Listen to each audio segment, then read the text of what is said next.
What's going on, friends? It's Anton Daniels, and I gotta have a conversation with you guys about Tiege Hanley because you see how the sun is hitting me. This is no finesse, no makeup, no filters, no none of that. This is 100% Tiege Hanley. I use it in the morning as soon as I get up, right after I pray and brush my teeth, jump in the shower, and I'm hitting the streets because you never get a second chance to make a first impression. So even though they're giving you 40% off your first order, 20% off for life, even though you may get a free gift, forget all that, right? Because we would do this even if it was full price because it's worth that much. I'm in the streets, I'm kicking it with people when I see Dusties everywhere. You don't want to be them. You want to separate yourself. And the way that you separate yourself is self-care. Ladies get it for the fellas. Fellas don't wait for the ladies to get it for you. I'm about to hit the streets right now and I'm feeling confident. I'm feeling great. I mean, I already got confidence, but to have that extra boost of confidence, knowing that you've taken care of yourself and you set yourself apart from all of the rest of the sheep that's walking around making bad decisions on a daily basis. And it's reflected in their actions. It's reflected in the products that they use. It's reflected in the people that they follow. And so if you're trying to level up, if you're trying to make sure that you look good, they're going to send you the pack. They're going to give you all of the instructions on how you're supposed to use it. Then make sure you get your Tiege Hanley. Again, 40% off your first order, 20% off for life. Get your free gift. Make sure you tap in with your boy Anton Daniels because Unc is never going to lead you wrong. I would never have you use a product that I don't use myself. Again, they've been rocking with me for a long time. Make sure you get your Tiege Hanley. I love you. I appreciate you. I'm going to holler at you guys later.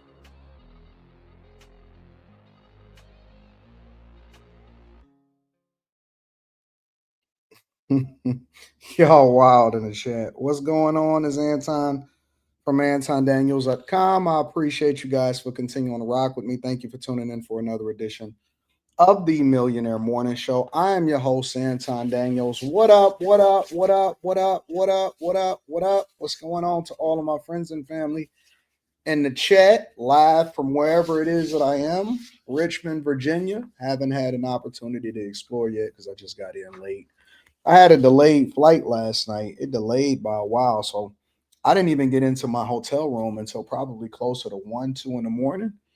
But it was a smooth flight. One thing that I don't like about some Delta planes is that some of the Delta planes, they're a little bit older, so you can't really work on them because the Wi-Fi is that Wi-Fi where you got to do like the Wi-Fi on board. I don't know if anybody know what I'm talking about, but it's like a Wi-Fi on board. It's not the regular like T-Mobile regular Wi-Fi that you connect. If you got a SkyMiles account, they got like this Wi-Fi on board where you pay like $10 or something, and the Wi-Fi is trash. So I just wasted my $10 because I still couldn't work, and so I just wound up taking a nap. So my flight was only like an hour and a half or something like that. But what up to all of my friends and family? How y'all feel? No, Southwest is not better. Ryan Smith, don't kid yourself. Not at all. We got a full show for y'all today.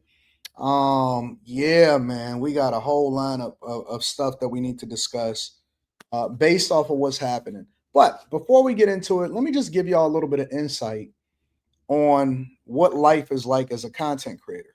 It's not easy mode. It's not on easy street. The people that you see that are successful as content creators, they don't take it lightly. They put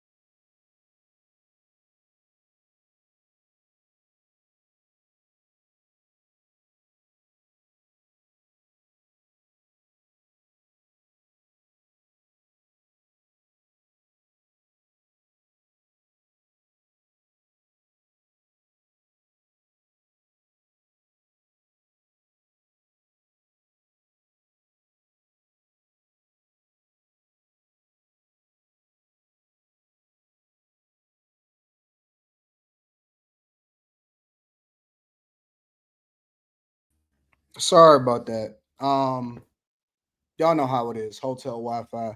I got a MiFi coming, so probably the next place that I visit, I'll have a MiFi, and that way we don't have to deal with this nonsense anymore.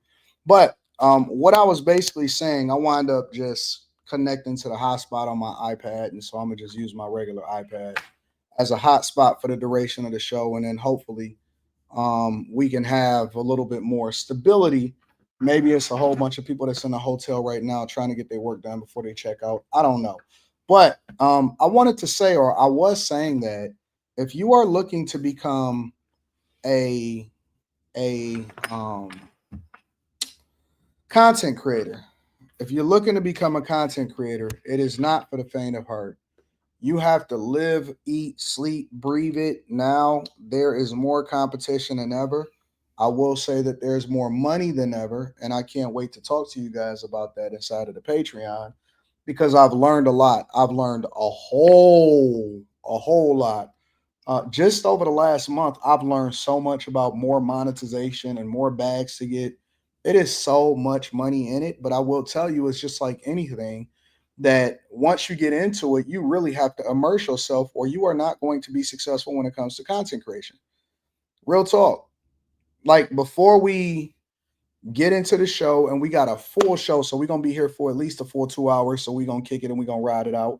But I will tell you that you got to eat, sleep, breathe this. If you think that you're just gonna do it part time, I've seen some people, I've seen some women crying on TikTok, right? And they'll be crying and they'll be like, "Oh my God, I'm about to go homeless. Can everybody watch the video for at least 1 minute? Or can you hit me on my Cash App and make sure you support me so that hopefully I can raise enough money to be able to pay my rent?" And people think that you can finesse people into being a full-time content creator, and it does not work like that. It don't work like that. I know people see my vlogs and you see me out and about. That's because I really don't sleep like that. I sleep in spurts. I might sleep for 4 hours in the bed, and then I'll take another 2 hour nap, and then I'll take another hour and a half to 2 hour nap on a plane or something like that. Or like yesterday, all last week or all this week, earlier this week, I chose not to drive. And the reason that I don't drive is because it's easier for me to get my work done while I'm sitting in the back of the car. So if I jump into an Uber, I can work while I'm riding, and I'll take a black car or a black truck or whatever because I just think that it's a little bit more comfortable. I tried to take a regular Uber X the other day. This Indian guy picked me up. It smelled just like curry in there. I said, I'm not doing this no more. I'm just telling you, I'm not doing it anymore. I'm not, look, if I don't have to, I don't mind taking Uber X. I don't mind taking regular flights. I don't mind taking regular seats and none of that stuff. But when you go from one thing to the other, you realize that you're willing to pay the difference because it's just a vastly different experience. I don't need cheap no more. I need convenience and I need comfortability. I don't need dog. I got into that Uber X. I said, oh, it was a red Malibu. I forgot what the names of it. LS, whatever. It was a red Malibu. He had high ratings, and then I got in and I just said, Jesus Christ, it's so much curry. I gave him a 5-star rating because I ain't trying to mess up nobody's bags. But my point is just that um going back to the original point, being a content creator is not for the faint. It's not for the weak. It's not for the people that think that they could just get into it or they see everybody else on easy street. I was talking to a guy that was a TSA agent, and I go through, a DTW on a regular basis, and so I know a lot of the TSA agents, and they follow me and stuff. And people will see me, or they'll notice me in the back of the car when I take a black truck, or they'll notice me in TSA, or we'll start kicking it for a little bit until they finish scanning and stuff. And then they always ask me usually the same question, and the question is, "Hey man," well, the first question will usually be, which is a valid question, and I don't mind people sending me their stuff. They'll say, "Hey man, how can I get on the panel?" And I said, "Well, just email me and I'll come and check out your stuff. Let me go on, because I'm gonna go check out your social media. I want to see what you've been posting. I want to see what your content is like." I am not, look, I am past randoms. I'm past randoms coming on my panels. It's only a certain amount of spots, and I'm looking for organic people. I'm looking for dope people. I'm gonna be honest with you. I'm not looking for anything. I got everything that I need. All of my panels, all of the people that I rock with, they are 100% straight. We good. If I just so happen to spot somebody that I think will make sense to where hey, let me go ahead and see what I want to hear what they got to say or something like that. You got to be hitting. You got to be hitting, because I've seen hundreds, if not thousands of people coming up on my shows, and they quiet, they silent, they don't have it. It's something that's just not there. They don't know when to jump in, jump out. The conversations that they add is not necessarily valuable to whatever it is. It's no unique take.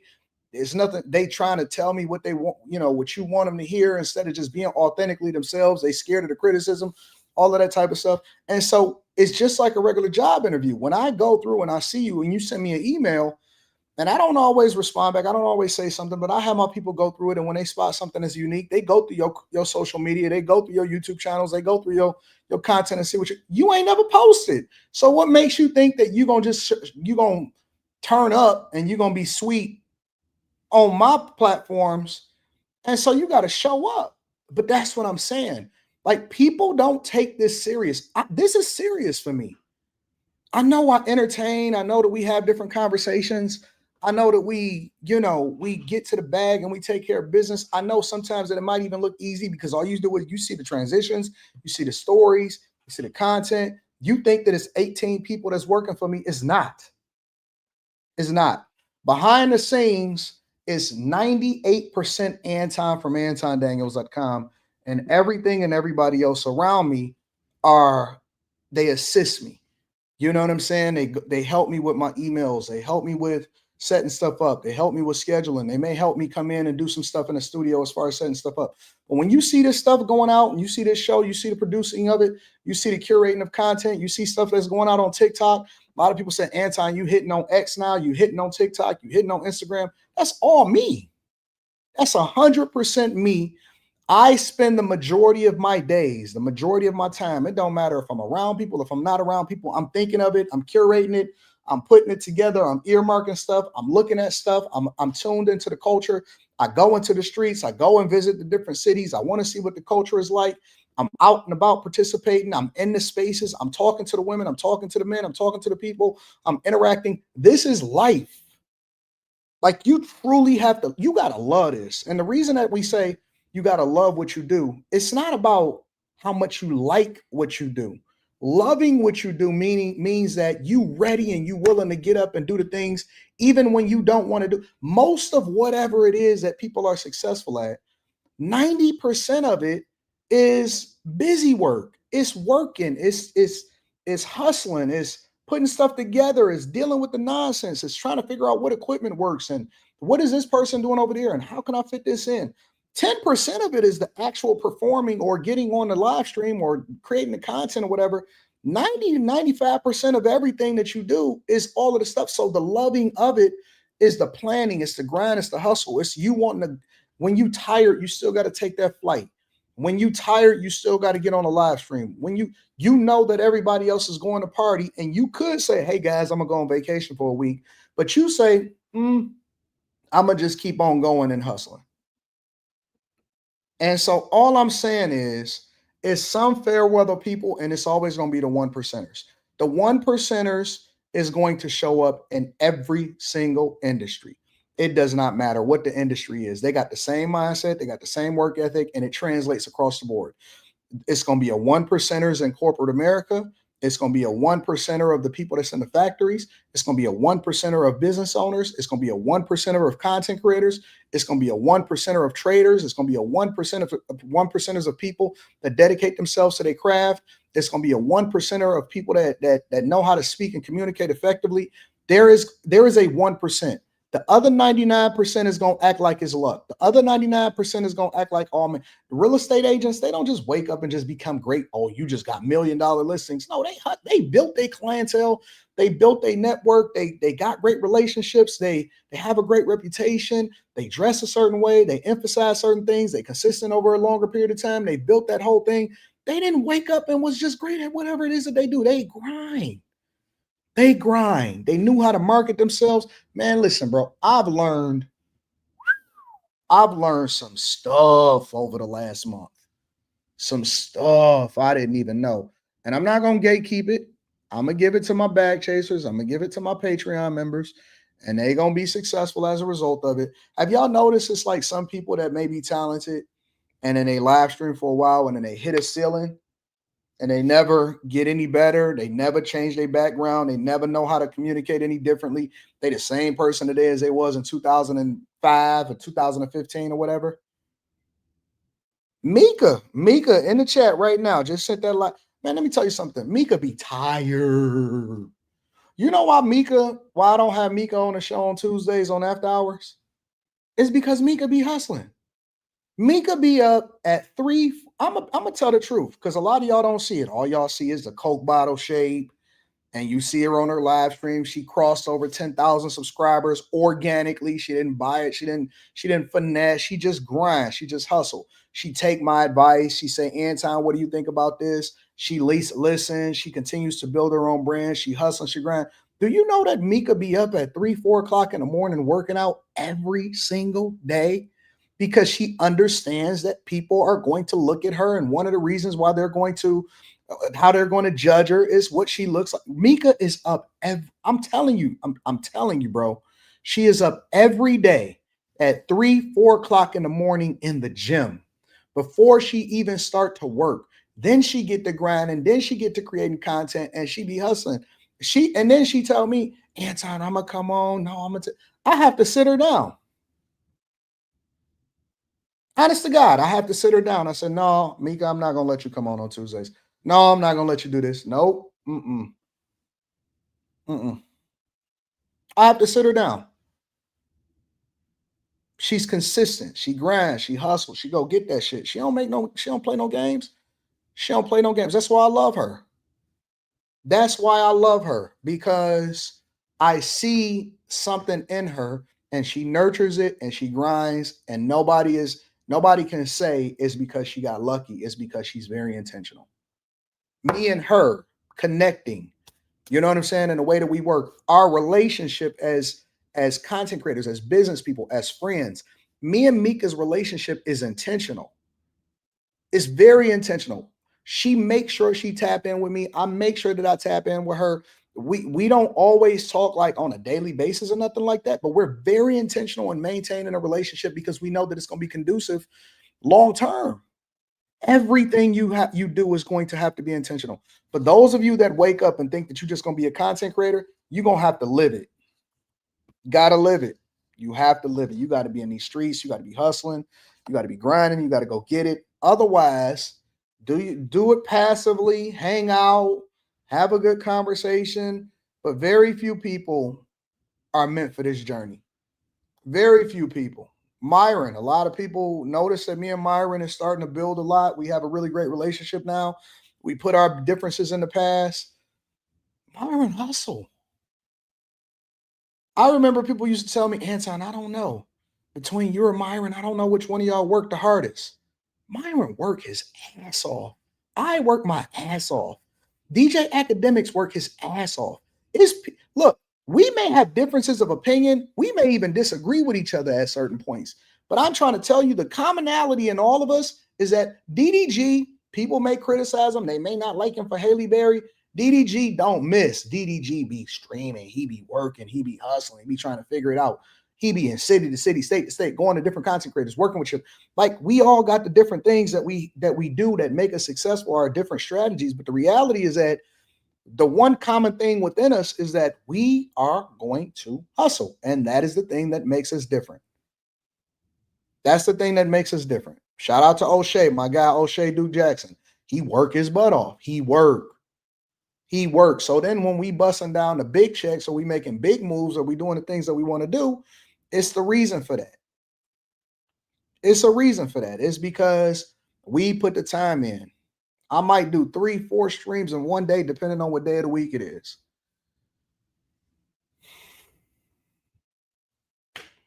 That's the life. And if this is not the life that you want to live, then you need to get out of it, because it's not for you. It's not for everybody. It's not for everybody. It's hard. It can be really difficult. It can be hard. And if you don't know what you're doing, you're going to find yourself at the tail end of the stick. Anyways, yeah, man. All right, y'all. Y'all ready to get started with the show? We got a lot to cover today. So we got to get to Cassie, second day of testimony. We got to get to Meg Thee Stallion and Tory Lanez. You know what it is on that. Trump, Supreme Court is taking up birthright citizenship. I got some thoughts on that. What else do I got on the docket? Let me see. Got a lot of things to talk about. Trump talks about his upcoming deal with China, how excited he is. Kevin O'Leary is battling people on CNN. Gavin Newsom is revealed that in his new budget plan that California is facing an expanded $12 billion deficit. We talking about all of it, every single thing that you can think of. But before we get to it, and before we get to super chats and cash apps and stuff like that, thank y'all to everybody that sent it to me. I'm gonna cover it right after this. In the initial part of the show, I want to talk about this because a mother is pleading with her son, and I started to do this, and I still might do a deeper dive into it because there's some more details to talk about. But a mother is pleading with her son to turn himself in because the son, crash dummy, decided that he wanted to go off and kill her husband, his stepfather. Make sure you guys hit a like for the algorithm, subscribe to the channel with 10 of your notifications. Let me add this in there, and then we're going to go ahead and get started with the show. This is just a little quick hit. Atlanta mother is grieving as her son is on the run, accused of killing her husband. Good afternoon. All right, so before we get into it, hold on. Do you see the stereotype manifesting itself to be? Look, don't get mad at me because they all generally looks the same. Don't get mad at me because they all got a look. Don't matter if they 12, 17, 19, 23, 34, 47. They all look the same. They got to look to them. They got to look to them. They got the YN look for them, the dusty dreads,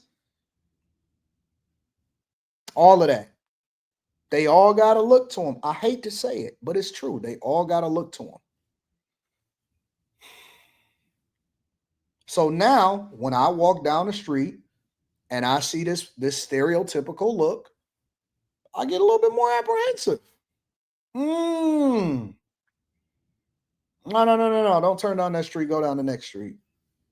No, not that street. We're going 2 blocks down. We're going to circle back. Got to make sure it's safe down that street. Seen a lot of dread heads down there.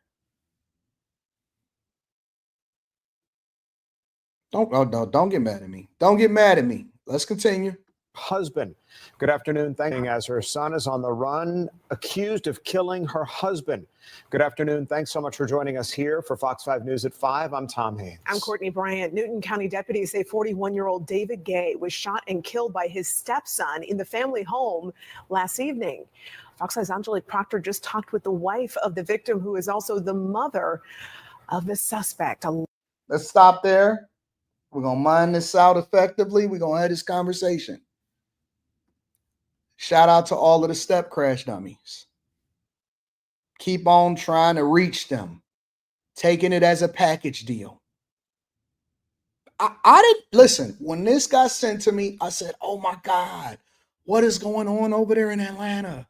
A mother is pleading with her son to turn himself in. What did he do? Because that's what the headline says. You can see it right there. The headline says, mother pleads for son to turn himself in. So I click on it.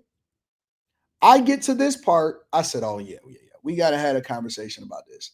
Every single guy that I have ever heard of that has been a step crash dummy, that has decided that he wants to take on another woman's young or teenage children.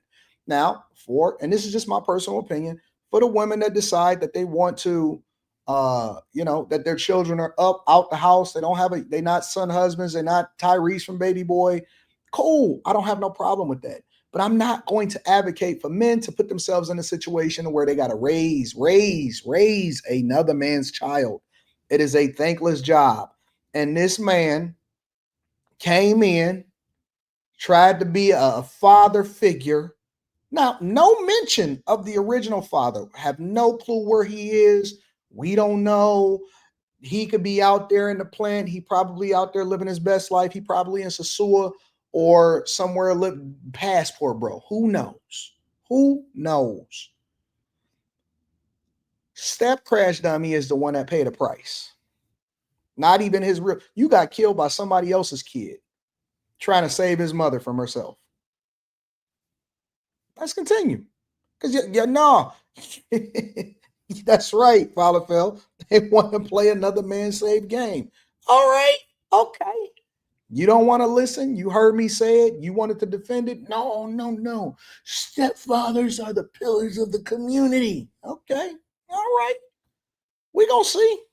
This is you. This is you right here. A lot to take in for this woman. Next time that they tell you, you're not my daddy, walk away. You're right. You're right. I'm sorry, sir. Call him sir. And not like Coach Carter, call him sir. Call him sir like a sign of respect. You know what? You the man of the house. I'm walking away. Where you going, baby? Baby, don't go nowhere. I choose you. He paying bills in this house. I'm out of here. Angelique. Good afternoon to you both. This Newton County mother is an emotional wreck. She clearly says she loves her husband who was killed just last night, but tonight her plea is to her son who is accused of murder and on the run. She says she wants him to turn himself in. Now, we just talked with her minutes ago. Take a listen. Please turn yourself in. This is the ultimate breaking for me. And I cannot. I said I couldn't lose another child. She already lost one, and you.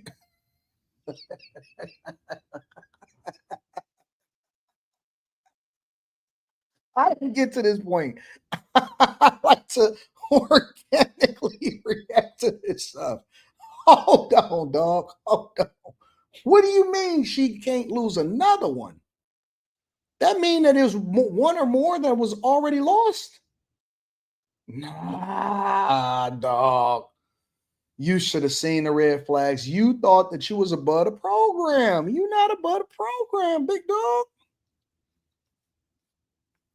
You thought that you was above the program, but the program does not discriminate against you or anybody else. She said, I can't lose another child.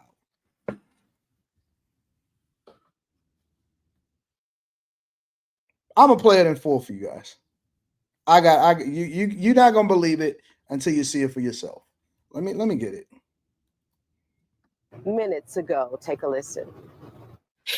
Please turn yourself in. This is the ultimate breaking for me. And I cannot. I said I couldn't lose another child. And I lost my husband. And now I really can't lose another child. David loved you. He loved me. He loved Kennedy, and he loved this family. He loved like you guys were his own. So if you see this, or if anybody sees this who has any information or who can contact Jaden, please let him know that I love him. Look at Jaden. Look at Jaden. He loved you like his own. Loved you like it was his own. Look at Jaden. Jaden, 16 years old. 16 years old. Look at all of the things that came up. This is what we call black fatigue. 16, dreads. Step baby mama, lost more than one child. Stepfather trying to come in and save the community, and they all in Atlanta. You cannot make this up. This is, dog, you would think that this is AI putting together this news story and that this had to be fake news, how this all came together and it all just cycled into the one thing that we know is it white people probably like, yeah, that's Jaden. 16-year-old Jaden. I seen him the other day. He was at the gas station hanging around, had a hoodie on, kept on walking around, pants sagging. I didn't know what to do, so I just kept on going. And then people gonna say, you're a racist, you're stereotyping. No, he's seeing Jason for who he was, a demon. Demon. Now, Newton County deputies confirm both Gay and Daniel lived in the same house together on Avery Drive in Covington. Deputies say Daniel opened fire on his stepfather last night, then fled the scene in his stepfather's Cadillac Escalade. Now, they found that Escalade at a nearby park, Denny Dobbs Park, but Daniel was nowhere to be found. Now, his mom says after losing one son last year to murder and gun violence, and that was Kendarius Spear, and a husband just last night to gun. Shout out to Kendarius. She lost her other son to, she lost Kendarius to gun violence just last year in Newton County. So she lost Kendarius. Her 16-year-old is walking around with a pistol. This is so dumb. This is so stupid. I hate this culture. I hate this culture so much. Where are these children's fathers? Where the fathers at? So he killed you with his pistol, take your truck, your Escalade, grabbed your keys, jumped in your Escalade, killed you. Y'all keep talking to these young dudes. No, man, we need to squabble up. Squabble up. Squabble up. Squabble up. We need to squabble up. Show these young guys they don't know. Man, they not playing with y'all no more. They shooting. What Nas say? They shooting. I made you look. Made you look. That's the name of the song. They don't got no hands. What you think they throwing hands now? What you can punch through a bullet? Okay, all right. Gun violence. David Gay, she says she does not want to lose another family member. Now, Mrs. Gay says she was not at home and she does not know what happened. We will have much more of her interview tonight at 6. If anybody knows where Kendarius is, please call the police. Don't pass go. Don't collect $200. Don't try to negotiate with him. Don't try to plead with him. The system is going to take care of Kendarius. All right. So just wanted to do a little quick hit. We're going to take our time. We're going to slow cook today. All right. Make sure you guys hit a like for the algorithm. Subscribe to the channel. We're telling you, we're going to slow cook today. If anybody has seen Kendarius, we know he's laid up with some girl. You know what I'm saying? Saying that he didn't really do it. He really a good boy. Let me read some of these. First of all, let me get to the cash apps. I got to make sure I acknowledge people that support the platform. Shout out to Kendarius. Kendarius has proved every single stereotype possible in the history of stereotypes true. I got you, Clay. I'm going to look into it today. Don J says stepfather killed by stepson in Atlanta. Yep, I seen it. You know, I was going to bring it to the front of the congregation. Mike, that dude, I appreciate you, Mike, that dude, for holding me down. I also want to give a shout out to Spencer Campbell. Says, have a great morning. Thank you, Spencer. I appreciate you. And thank you to everybody that support me on Cash App. Make sure y'all tap into the Patreon. I am going to give you guys every single thing that I've learned when it comes to the content creation and monetization of it. And I'm going to show y'all the numbers behind the scenes. And then we also going to get in a block. We did block club. We did a hybrid block club, stock club. We got to go back in the stock club. What's up, Mika? Yep, your girl has been vindicated. We're going to talk about it tonight. Yes, we will talk about it tonight. You were right. You were right. I'm going to give you your flowers tonight. Don Drico says, hey, Anton, any advice for a 31-year-old simp who can't seem to keep a woman interested? Is likely due to me not being masculine enough and too corny. Nope, that's not what it is. Is that you care too much. You care too much, big dog. Real talk. The minute that you stop caring is the minute that you'll start pouring more into you. Think about it. The more that you simp, the more that you take your life force and put it into somebody else.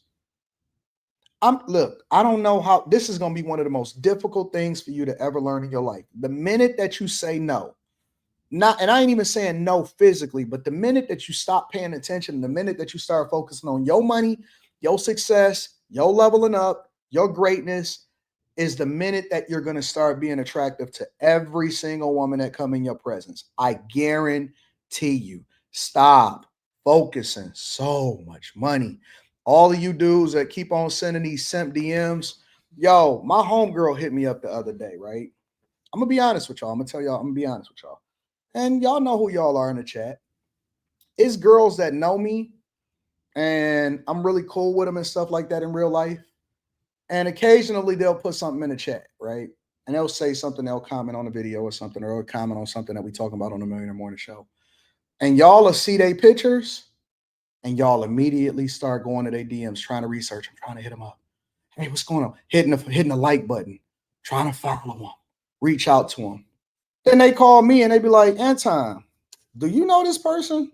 What are they? Because they profiles don't even be.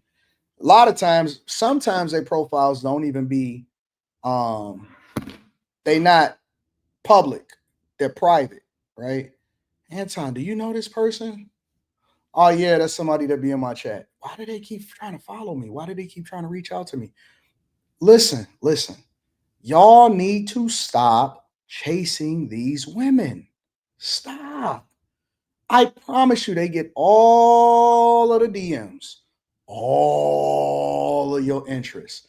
Every single dude is hitting them with the same thing. Y'all keep on going into their chats for every picture that they post. Oh, fire, hearts. Yeah, baby girl. Oh, if I could just have a girl like you, I'd treat her great. They're not interested in that. Honest to God. Honest to God, they're not interested in that. I promise you, they're not interested in that. I'm giving you the real. You have to stop simping. Being masculine is focusing on your purpose and focusing on what God told you to do. Nurturing who you are, suffering through it so you can get to the other part. You can't even focus your life on the things that you're supposed to focus on because you're too busy chasing hoes. I ain't never seen a man get successful chasing women. Unless you was Hugh Hefner and you monetize women. I've never in my life seen a dude put majority of his energy into chasing women and be successful in the other parts of his life. Never, ever in my life. They come with it, fam. Just be you. Just be normal. You're going to find a person that you're supposed to be with. I'm being honest. Ain't got nothing to do with being corny. You ain't got to be being yourself. Corny is cool to some chicks. Ain't nobody tripping over your corniness. They think that's cute. Listen, a woman that be feeling you, the woman that's really rocking with you, that choose you, she be like, oh, yo, corny is so cute. I just love it. You can't even do no wrong. You can't say nothing wrong. You can't do nothing wrong. You could do some of the dumbest stuff ever. Oh man, pooed on her in the bed. Oh, I just love it when you do that because it just shows that we're close. And you're just becoming more comfortable. We're getting closer. Put on her in the bed and watch what happened. And when she love you, when she really feeling you, everything is gonna be cute to her. Oh my God, you slipped in the shower. Look at how we're laughing together. I'm telling you, everything turns into a cuteness when she likes you. Your corniness is going to be cute. Now, I didn't say poo-poo in the bed. Now, you want to take it a little too far. I said poot with a T, not a P. Don't poop in the bed. That part's not cute. You're going to turn her off on that one. Your masculinity is going to go out of the window.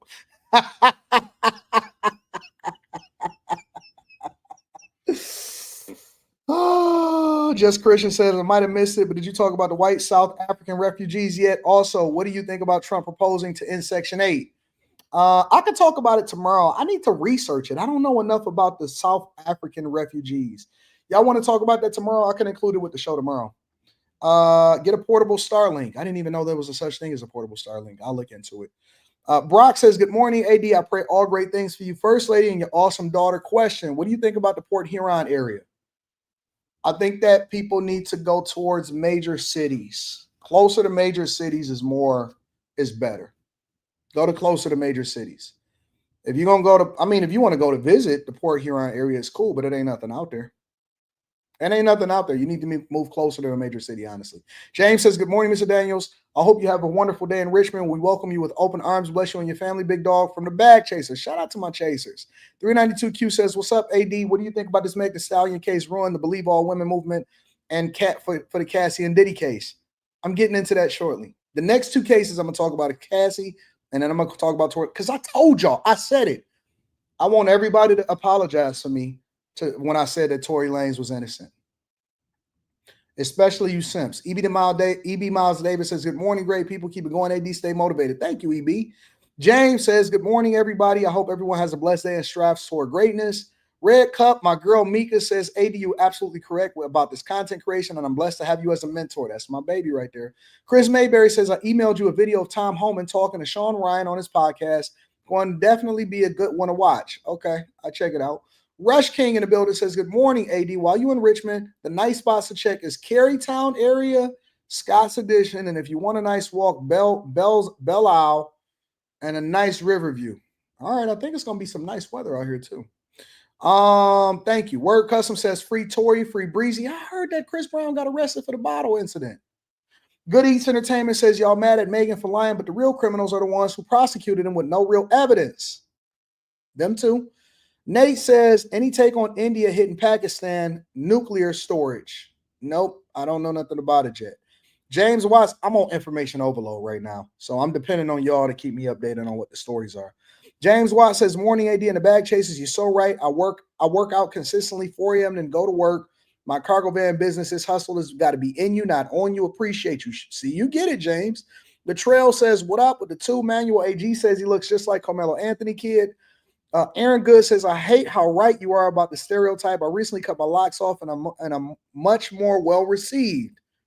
Got a promotion shortly after. See, people don't want to talk about that. They know. They want to act like I'm off. Shout out to you and congratulations on your promotions. 392Q says, no, he played another man save game and difficulty was on veteran mode. Jason Green said that box costs way too much. Jay Ben says she can do something crisp with that lisp. Yeah, she did have a lisp. That the I Choose You tour. No, because if I bring her out on the I Choose You 2 tour, Candarius might come out and try to get at me. Me University says, just like Russian Denzel killed in the Equalizer. T says, what up to AD and welcome to RVA. I hope you enjoy your stay. Shout out to you. Chris Cunningham says, we have to stop with these made up names. Eric Williams says, Anton, a stepfather's family probably looking for him now. High Tolerance says, good morning, AD and the Bag Chasers. Absolutely no honor. Step Ninja disregarding the red flags, trying to love this woman through all of her drama. Eric Thomas, what up to Eric in the building? Courtney Smith says, good morning, Anton. When you do these stepson, stepdad segments, it would be dope if you name those segments the package deal segment. It's bad out here. Eric Thomas says, what's good? Keep up the good work. Thank you, Eric. Smooth Artist says, trust me, simping never gets you anywhere. Just focus on yourself and become the best version of yourself. Women will come like moths to a street light. Facts. Christopher Payne says, used to watch you on Lapeef and I admire your communication skills and how you articulate your arguments. Any advice on better communication? Record yourself and rewatch it. And then look at what you don't like about yourself and continuing to work on changing it. Create a video diary that even you only watch by yourself and then keep watching it. The more that you record yourself, the more you're going to realize that you say, and, duh. You're going to realize you got this weird twitch that you keep on doing that you got to work on. When you become intentional about watching yourself, Mika will tell you, I put myself on the TV and I watch myself.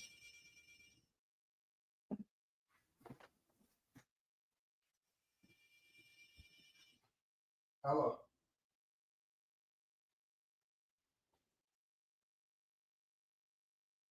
Okay, sure. I'm gonna be in here on my computer, but you can work on.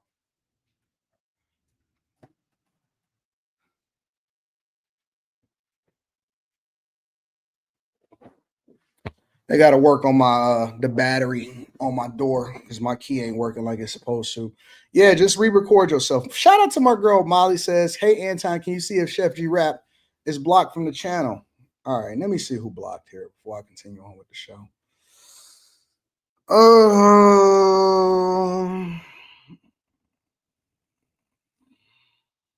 Permissions. What do I go into? Permissions, add category.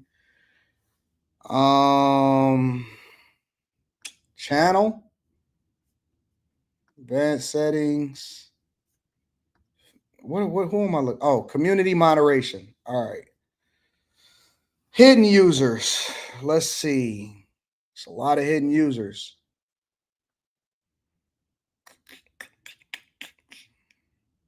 It's a lot of fake accounts that I have blocked. So let me see.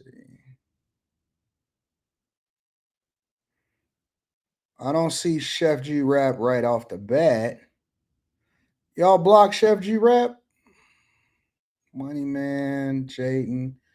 218 more. All right, let's see if we can get through this real quick.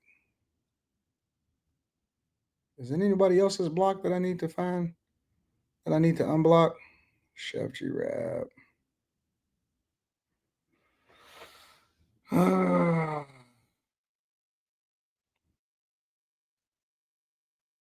It's a lot of fake accounts that I had to block that was impersonating me, trying to reach out to people. I don't see you right away, big dog.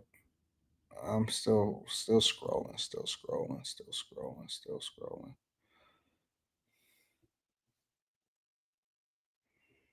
I don't see you blocked, Chef.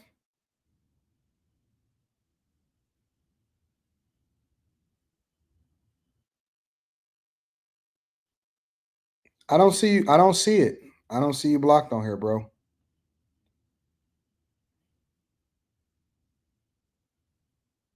Oh, I don't see you blocked.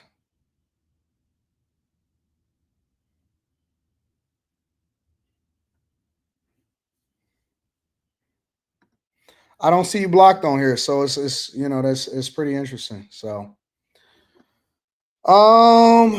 yeah. So I'll relook at it again. I'll check it out. Manager says, "Welcome to Central VA, waving from SE." Wait a minute. Hey, the manager. DM me on Instagram. DM me right now on Instagram. We'll talk. Need you to show me around.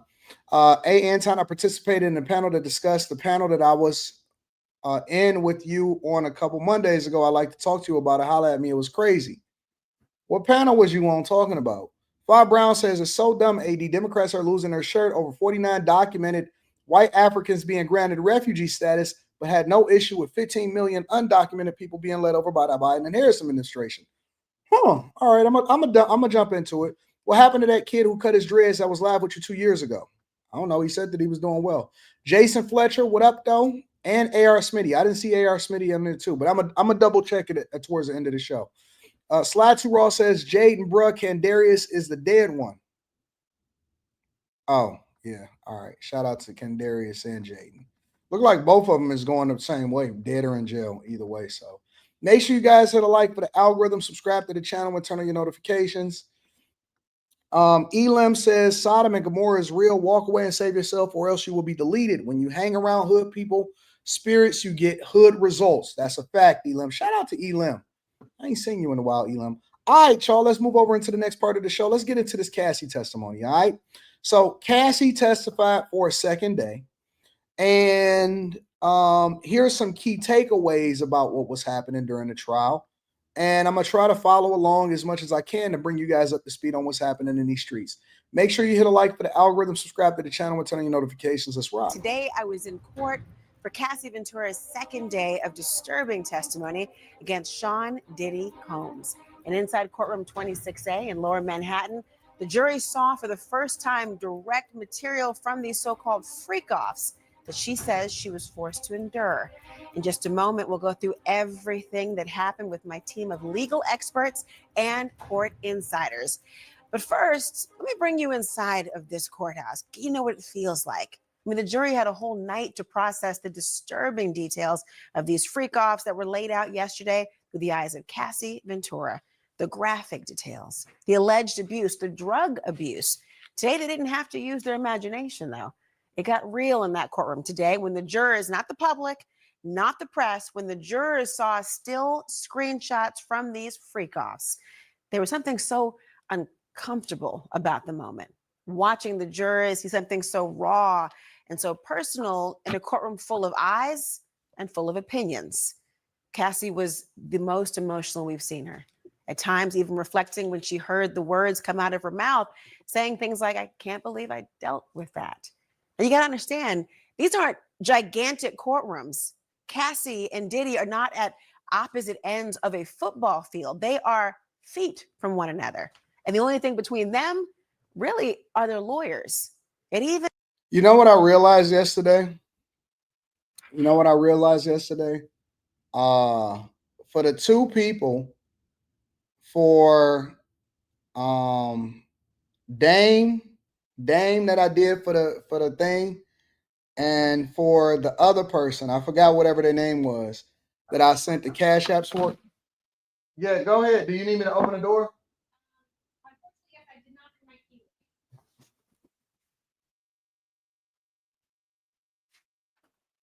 Didn't bring my key. We're gonna go ahead and get it switched out for you. So typically, yes, you would just plug it in there to charge. But we're gonna go ahead and switch it out. You know what I realized yesterday, y'all, is that I actually sent them $200 a piece instead of $100 a piece. So I just realized that. But congratulations to you guys. Apparently, you guys benefited from it. So shout out to y'all. Hey, and y'all, was y'all gonna actually tell me that I had sent y'all $200 instead of $100, or y'all was just gonna go ahead and take that dub? Just curious. Was y'all gonna take the dub and not say nothing? Or was y'all just like, yo, oh, he must have just was being extra blessing?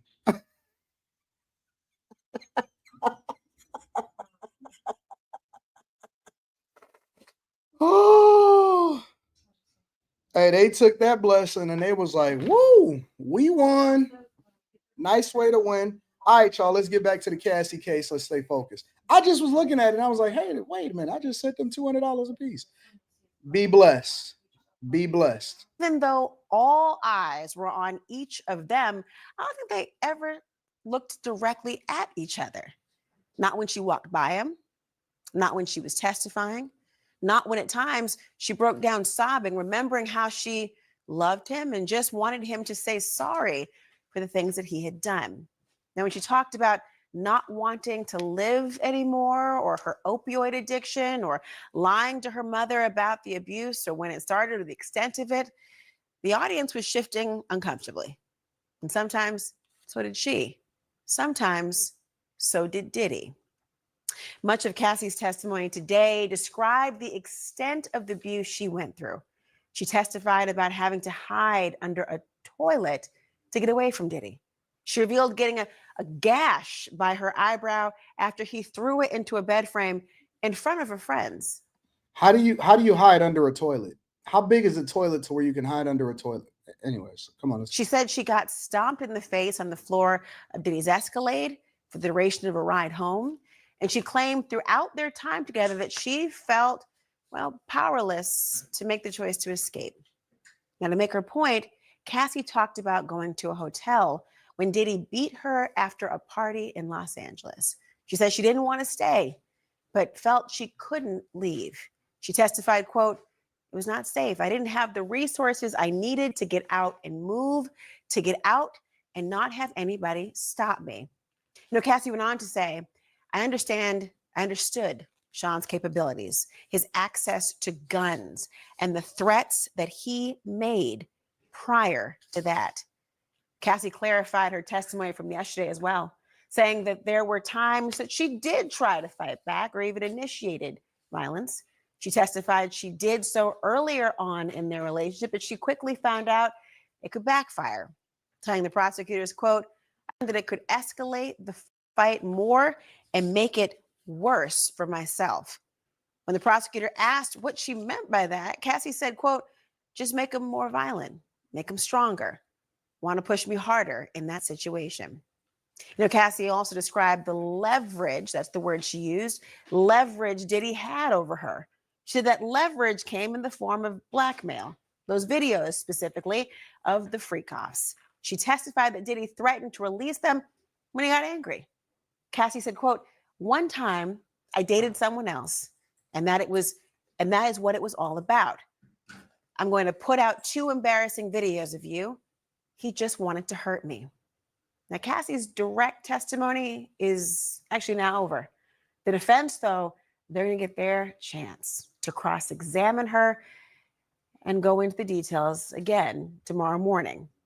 I want to begin with CNN entertainment correspondent Elizabeth Wagmeister, who you and I have been bosom buddies in this court. We've been sitting back to each other, watching it all go down, and you have a unique perspective on all this and the coverage you've been doing.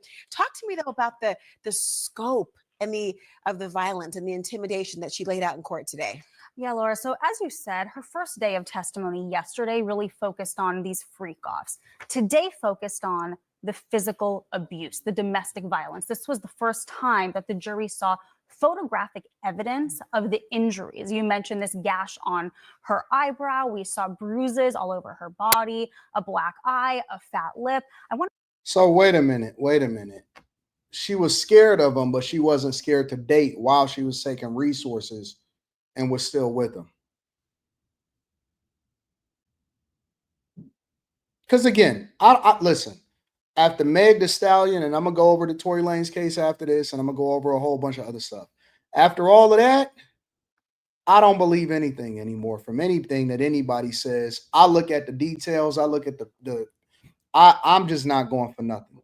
So she's scared, but she was going on dates. And let me tell you why women go on dates while they're with you. Let me tell you why they entertain other people.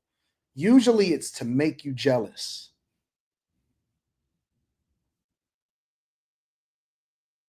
I'm telling you the truth. The reason why women do certain things, and I don't doubt even for a minute that Diddy did some of the stuff that she said that he did 100%. I think that she also did some stuff. It was participatory. I think that they were toxic towards each other. She even admitted that she would initiate the violence and would do some stuff to him. But see, the problem is the reason. Then she said, well, I would initiate the violence in order to do what? So you was beating on him, you was putting your hands on him, you was slapping on him, you was jealous because he had other women, and he never hid the fact that he always had a bunch of different women aside from you, in addition to you.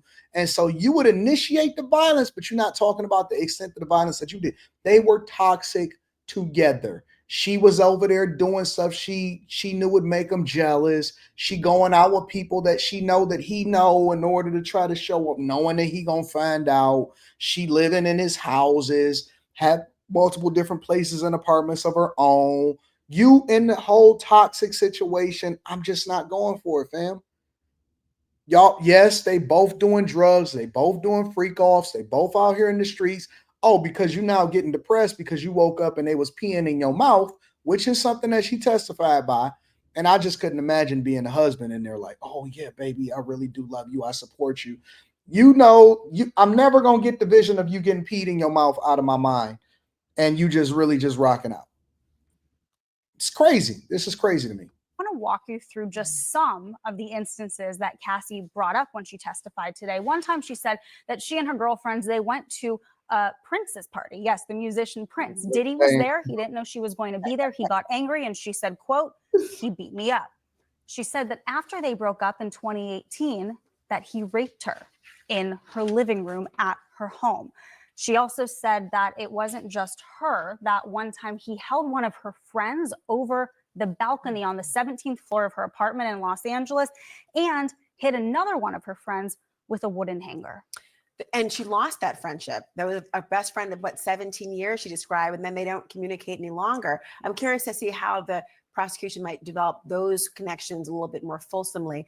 But also, she was dating somebody who we know, in the music world is Kid Cudi. He came up today.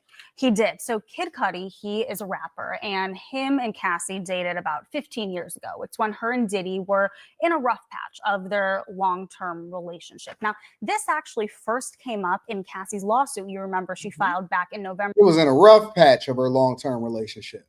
Yeah, rough patch.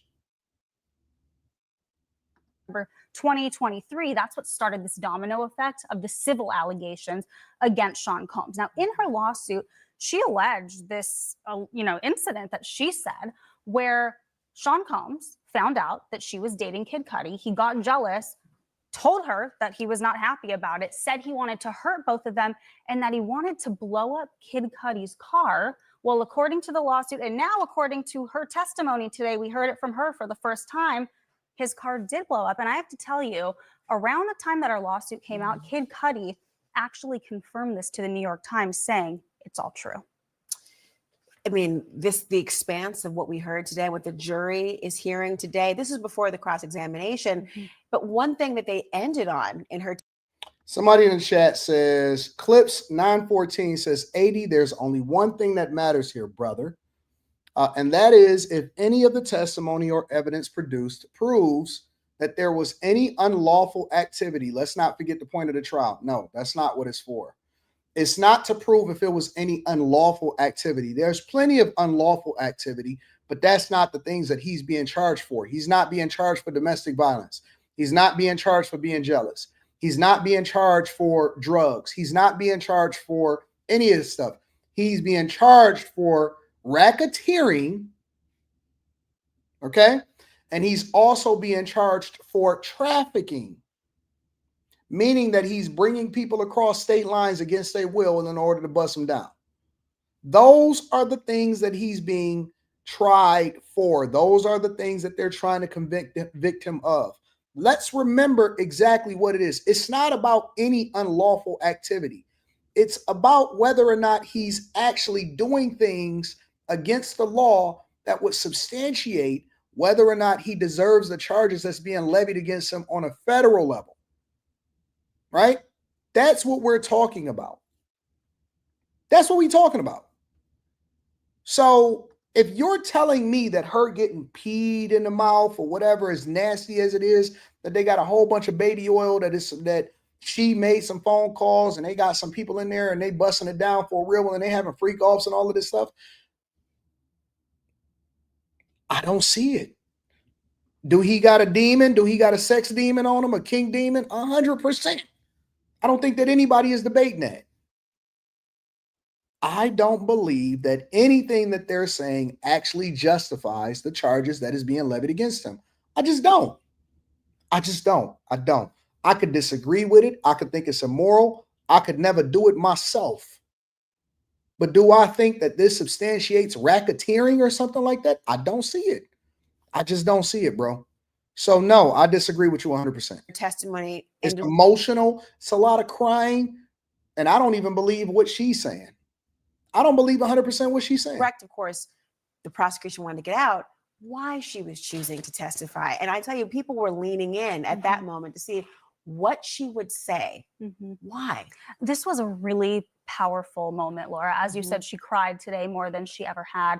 Cassie revealed towards the end of her testimony that she was suicidal, that years after her breakup with Sean Combs, that the relationship was just clouding her mind. She got flashbacks and she wanted to take her own life. Thankfully, her husband stepped in and helped her. She said in February of 2023, she went to trauma therapy.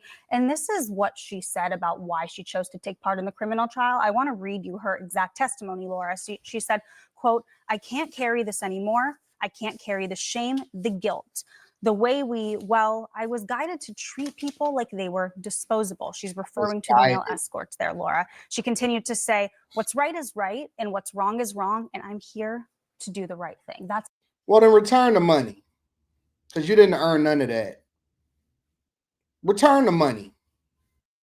Because I didn't see no criminal case. That was created by the feds. That was created on a federal level. That had nothing to do with you whatsoever. You filed a civil suit. Then return the money. Then do the right thing and go and get a job and take care of business and stop feeling like you're entitled to money that you didn't earn. Return the money then. You know, miss me with this holier than thou, she's a victim, self-righteousness. I am not going for it. I look at her as 1B. Diddy is 1A and she's 1B. 1A and 1B. That's what I look at it as. I don't see it any more than that. That's how her testimony ended today. So a very powerful note. And to your point, you said this just a few moments ago. Now the jury went home. They are sleeping on that final note before cross-examination starts. Yeah, I'm not going for it again. I'm just not going for it. I'm not going for it. I'm not hitting it. And I'm going to say it again for the people in the back. I know that people not going to like it. They're going to say, Anton, no, you always for men. No, I am for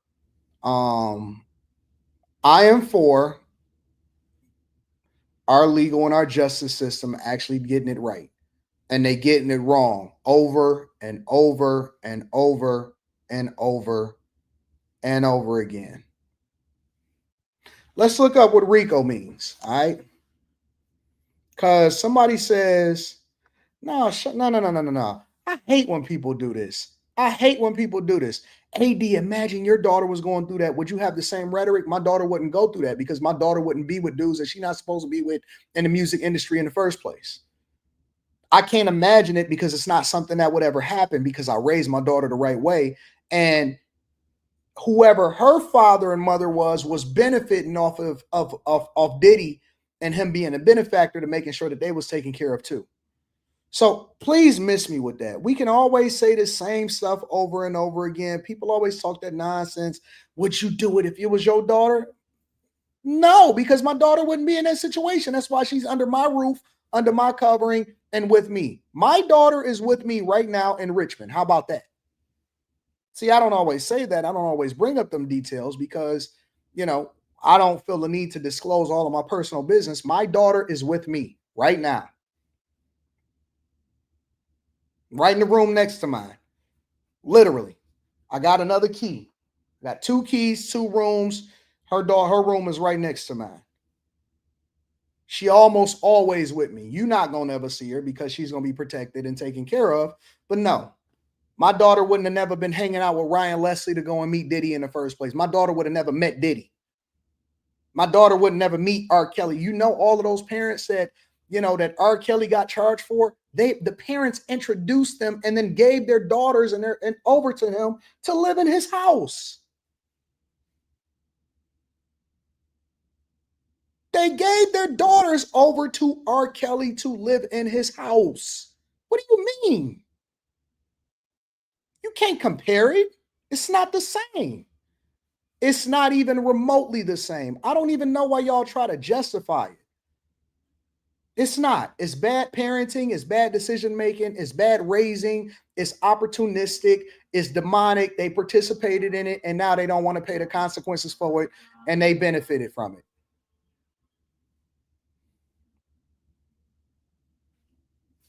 They always try to make it a 1-for-1. It ain't a 1-for-1. Some people protect their child. People all in it. See, we never talk about the parents that actually took their kids over to R. Kelly's, do we? We don't even talk about that at all.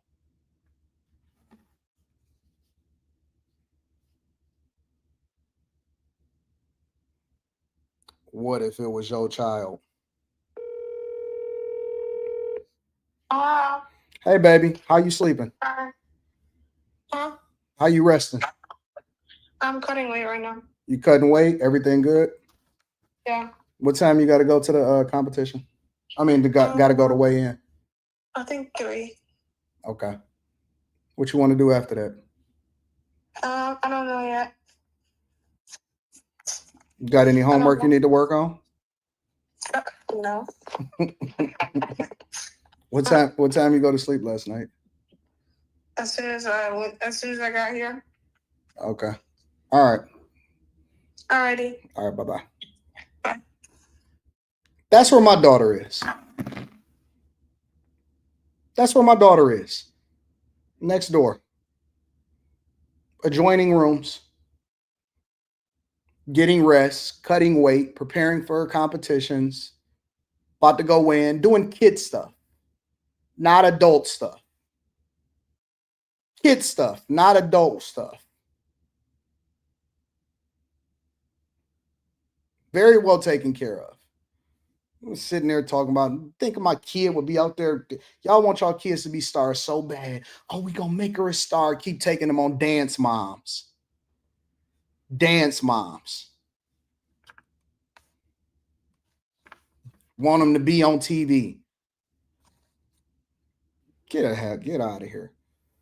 Anyways, make sure y'all hit a like for the algorithm, subscribe to the channel, and turn on your notifications. I'm she right next to me. Seat right next to me. Always got to be right next to me. Keep your daughters close. Keep your sons under your covering. Keep your daughters close and keep your sons under your covering. My daughter can't even have a YouTube channel. Cannot have a YouTube channel. Nope. You got the rest of your life to be an adult. You be a kid right now. You can't work. You can't do none of that. Have fun. Enjoy life. What do you want to do? How do you want to do it? Hey, let's go to this park. Let's go to this. Let's go to that. Oh, you want to go to your competition? All right, we're going to all go together. We're going to all go together as whatever we doing, we're going to go as a group. We going as a group. We stay in pairs. Stay in pairs where somebody is next to you can hold you accountable for your bad decisions. No solo activities, no going by yourself, no doing none of that. All of the girls have to stay in pairs. Oh, you ain't never heard of that before because y'all girls can go out there and do what they want to do. No, women need to stay in pairs. All women need to have somebody with them to hold them accountable, or a friend or somebody that you trust to hold them accountable when they're doing something or when they start to think wrong, because that's how Eve found herself next to the serpent, because she ain't had nobody to hold her accountable and pull her arm. Girl, what you doing?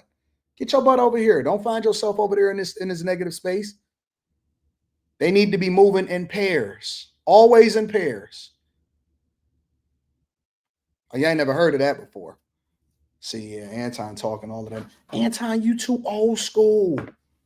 Anton, you old school. They don't do that no more. I know, that's why they in the streets. That's why they in the streets right now. That's why Diddy getting this Diddy on. Anyways, make sure y'all hit a like for the algorithm, subscribe to the channel with turn notifications. Let me read some of these super chats, and then we're going to go ahead and get into this Tory Lanez thing, because that's the part I'm really looking forward to. Would you mind if we react to your videos? I do not mind if you react to my videos. I will never copyright strike you. I will never say don't react to them. React to all my videos. You have permission to react to my videos. You have permission to clip up the content and put it on any other platform. So these are my rules. All right. So this is my general rule. I don't want people to just take the content and don't react to it if you're going to upload it to YouTube. Don't take my content and just upload it straight to YouTube. All right. React to it and then get, you know what I'm saying, create some visibility for yourself. So for YouTube, you can react to anything that you want to. Even if you criticize me, even if you got a negative disposition, I'm cool with that. I have no problems whatsoever. For Instagram, X, and TikTok, clip up as much as you want. Only thing I ask is you put a link back to me. For Insta, make as much money as you want, clip up as much as you want, put out as much content as you want. For TikTok, and it's a lot of money on TikTok. For TikTok, Instagram, and X, formerly known as Twitter, you can clip up as much content as you want. You don't even have to react to it. You can clip up as much content as you want on those platforms and put it out there. I will never stop you. The only time that I throw something or I try to get account deleted is if somebody is trying to scam somebody and they acting like they me. So content where people try to scam somebody and they act like they me, I'm coming for you. I'm going to have a whole team that's dedicated to it. But for YouTube, don't just take the content and just put it out there. I ask that you have some kind of commentary, that you react to it, because I do my own clips. We do our own clips and we put clips out there for YouTube. So if you're going to react to content on YouTube, I don't care about that. I'm cool. But if you want to clip up content, if you want to use it, if you want to put your own spin on it or whatever, and you want to put it on TikTok, if you want to put it on Instagram, or if you want to put it on X, any content that I have, you are more than welcome to be able to do so. You have me right now telling you that you have permission to do so. Please just don't finesse people and try to make it seem like you me. Just put the content out there. And I kindly ask that you just put a link back to me or give me some credit and say this is from Anton Daniels on YouTube or something like that. All right. That's the only thing that I ask. Other than that, you guys are more than welcome to do whatever it is that you want to do with that content. Okay. And I benefit because I get the visibility. You benefit because you get the followers, you get the clicks, you get the money, you get all of that stuff. All right. That's it. And I feel like we all in a partnership and everybody benefits from it. Is that cool? We good on that? Everybody got Everybody got clarity on exactly what's going on and what I'm saying?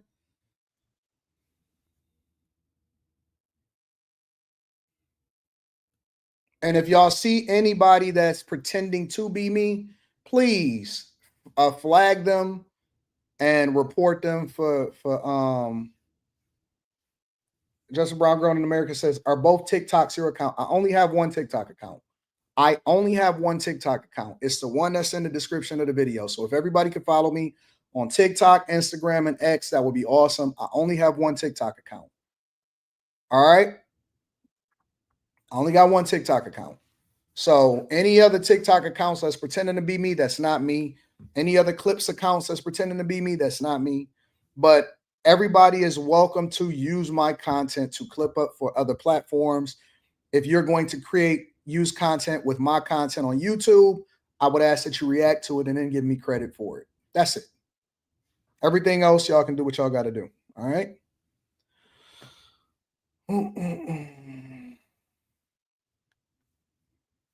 All right. Looks like we all on the same page. Eric Williams says, what's good, Anton? I don't know if you know, but your girl from Chicago, Danny, was assaulted. By who? I'll find out. I got her number. Pat the Reactor says, how should I save money to buy a $15,000 car?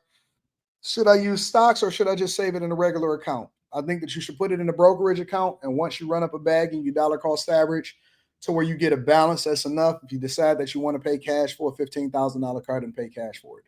I would stack it in a brokerage account. Black Beauty says she did everything J-Lo would never do for Diddy. And we don't know that.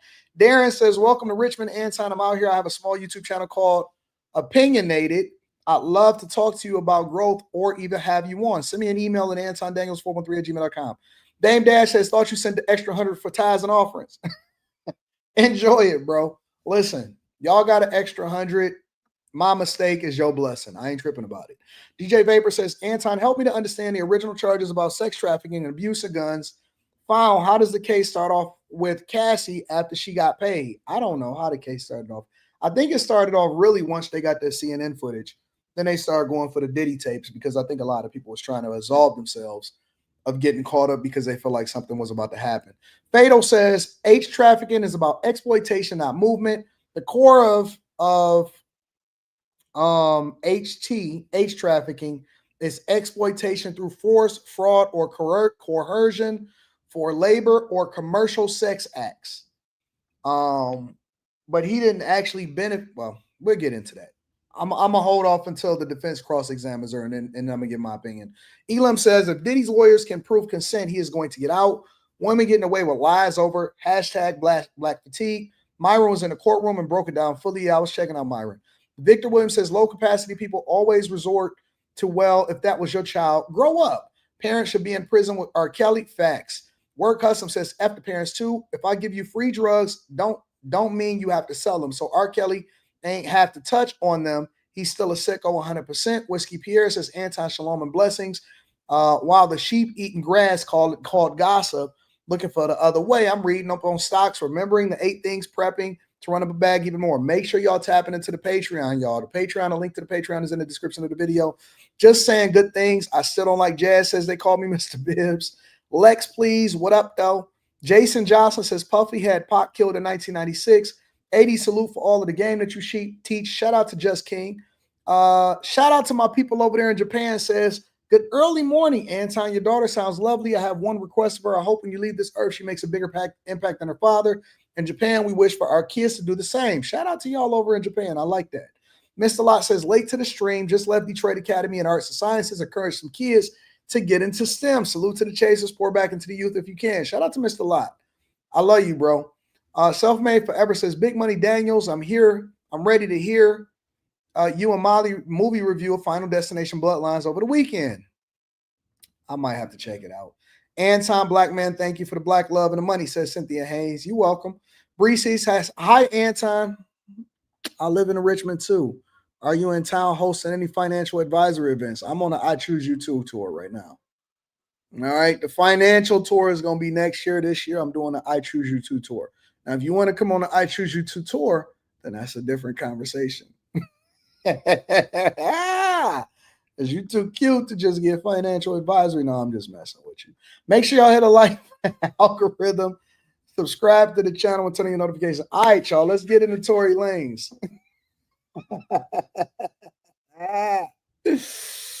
No, I am going to do a money talk tour starting in the fall. So I'm working on that. We actually putting that together. I'm glad you said. I didn't want to announce it early. But I am doing a money tour. See, Venomous says, see, Anton, this is why these people think you're cheating. I don't give a fuck about what nobody think. When the last time I thought I cared about what anybody think? That's y'all problem. Listen, how you feel about me is a you problem, not a me problem. I'm over here living my best life. That's a you problem. That's not a me problem.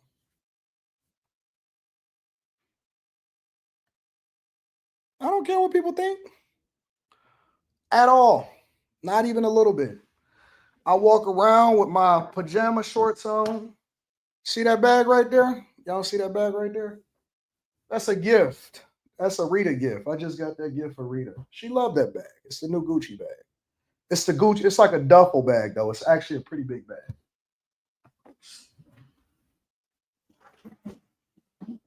Yes. She loved this bag. It's a huge one.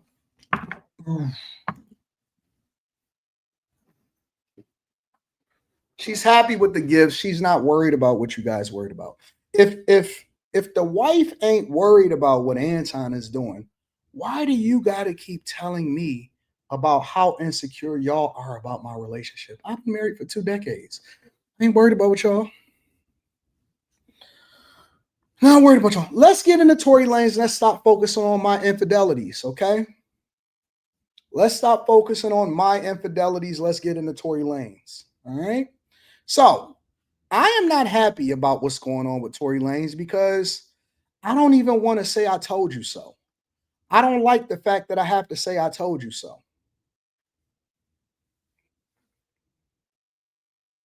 I don't like the fact that I have to say I told you so. You know why? Because that means that he's innocent and he should not be in this position in the first place. That's the reason why I don't like to say I told you so.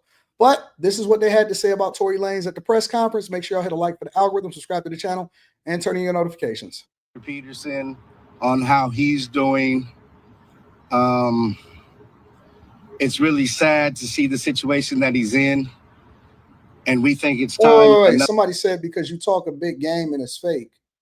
I talk a big game about what? About busting down your chick? Oh, make no mistake about it. I will absolutely put it on her forehead. 100%. I have no shame on that. I will say that in front of my chick. I will say that in front of everybody. I 100% will put the D on her forehead and let it slide right on down her cheek. No shame in my game. That is who I am. The people around me understand that that's who I am. My mother understands that that's who I am. 100%. Now, just because she signed an NDA, a consent agreement, and a confidentiality agreement don't mean nothing. But I 100% will slide it right on over. 100%. Absolutely. That's why I'm on tour. I'm on I Choose You 2 tour. Enough is enough. It's time to bring the brother home.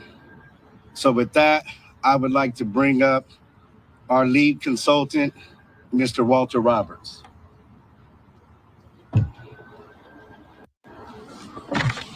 Good morning.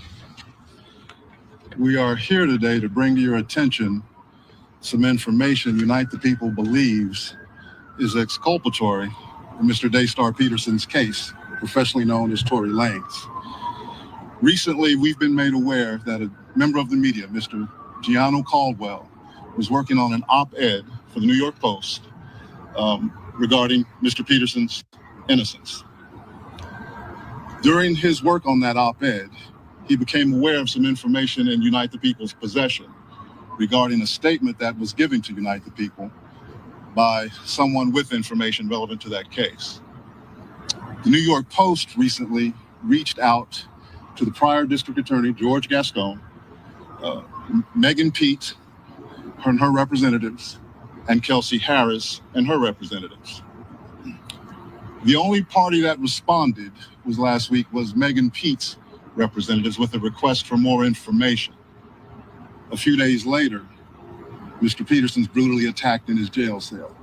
That is just too coincidental for me, honest to God. It's too coincidental for me. You late, Latoya? Latoya, what you doing being late? Don't be being late no more. We started the show later today, not even early. It's no reason for you to be late, Latoya. That is too coincidental for me for the minute that they start seeking more information because they have new evidence that they are revealing to the people that ultimately testified against him, that got him jailed and in prison for the next 10 years. He gets assaulted by a guy that is doing life in prison. Think about that for a second, y'all. Now, all of a sudden, just so happened the next day, he's stabbed a bunch of times. What they say, 14 times? He's stabbed a bunch of times by a guy that's not even black, that's not even white, 14 times on the yard in prison. I just don't believe that it's a coincidence. I believe that this is one of the most evil, demonic things that we see happening. And I think that people are trying to cover themselves and cover their tracks. By a Mexican, correct. He was a Mexican guy. By a Mexican. Hold on. Let me pull him up. I'll show you what he looked like.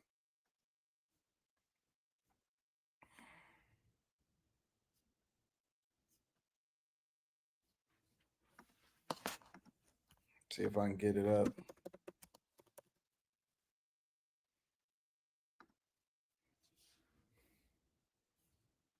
This is him right here. Dude is doing life in prison. He stabs Tory Lanez 14 times. 14 times. He was trying to kill him. You know how many times you got to say? That's 14 right there.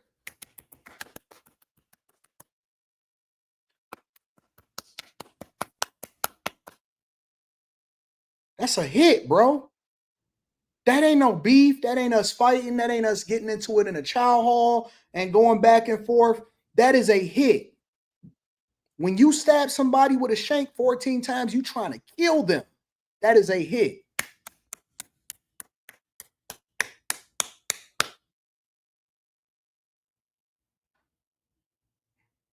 I just don't believe that it's coincidental. I don't. And this guy, this random lifer, a 42-year-old lifer that's serving life in prison, get the hell out of here, bro. Get the hell out of here. I just don't believe it. You're never going to convince me that this is anything other than a hit. I think that they're trying to kill this boy and not ever let him see the day of light. Not ever try.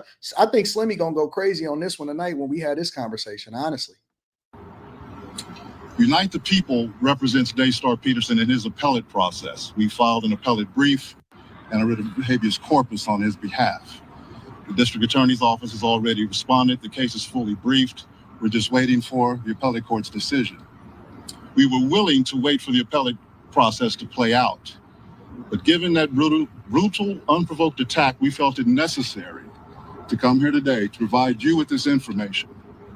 It is our intention to make a request to the governor to either pardon or commute the sentence of Mr. Peterson, so that when he recovers from this attack, he's not returned to a jail cell, but that he's allowed to go home and recover.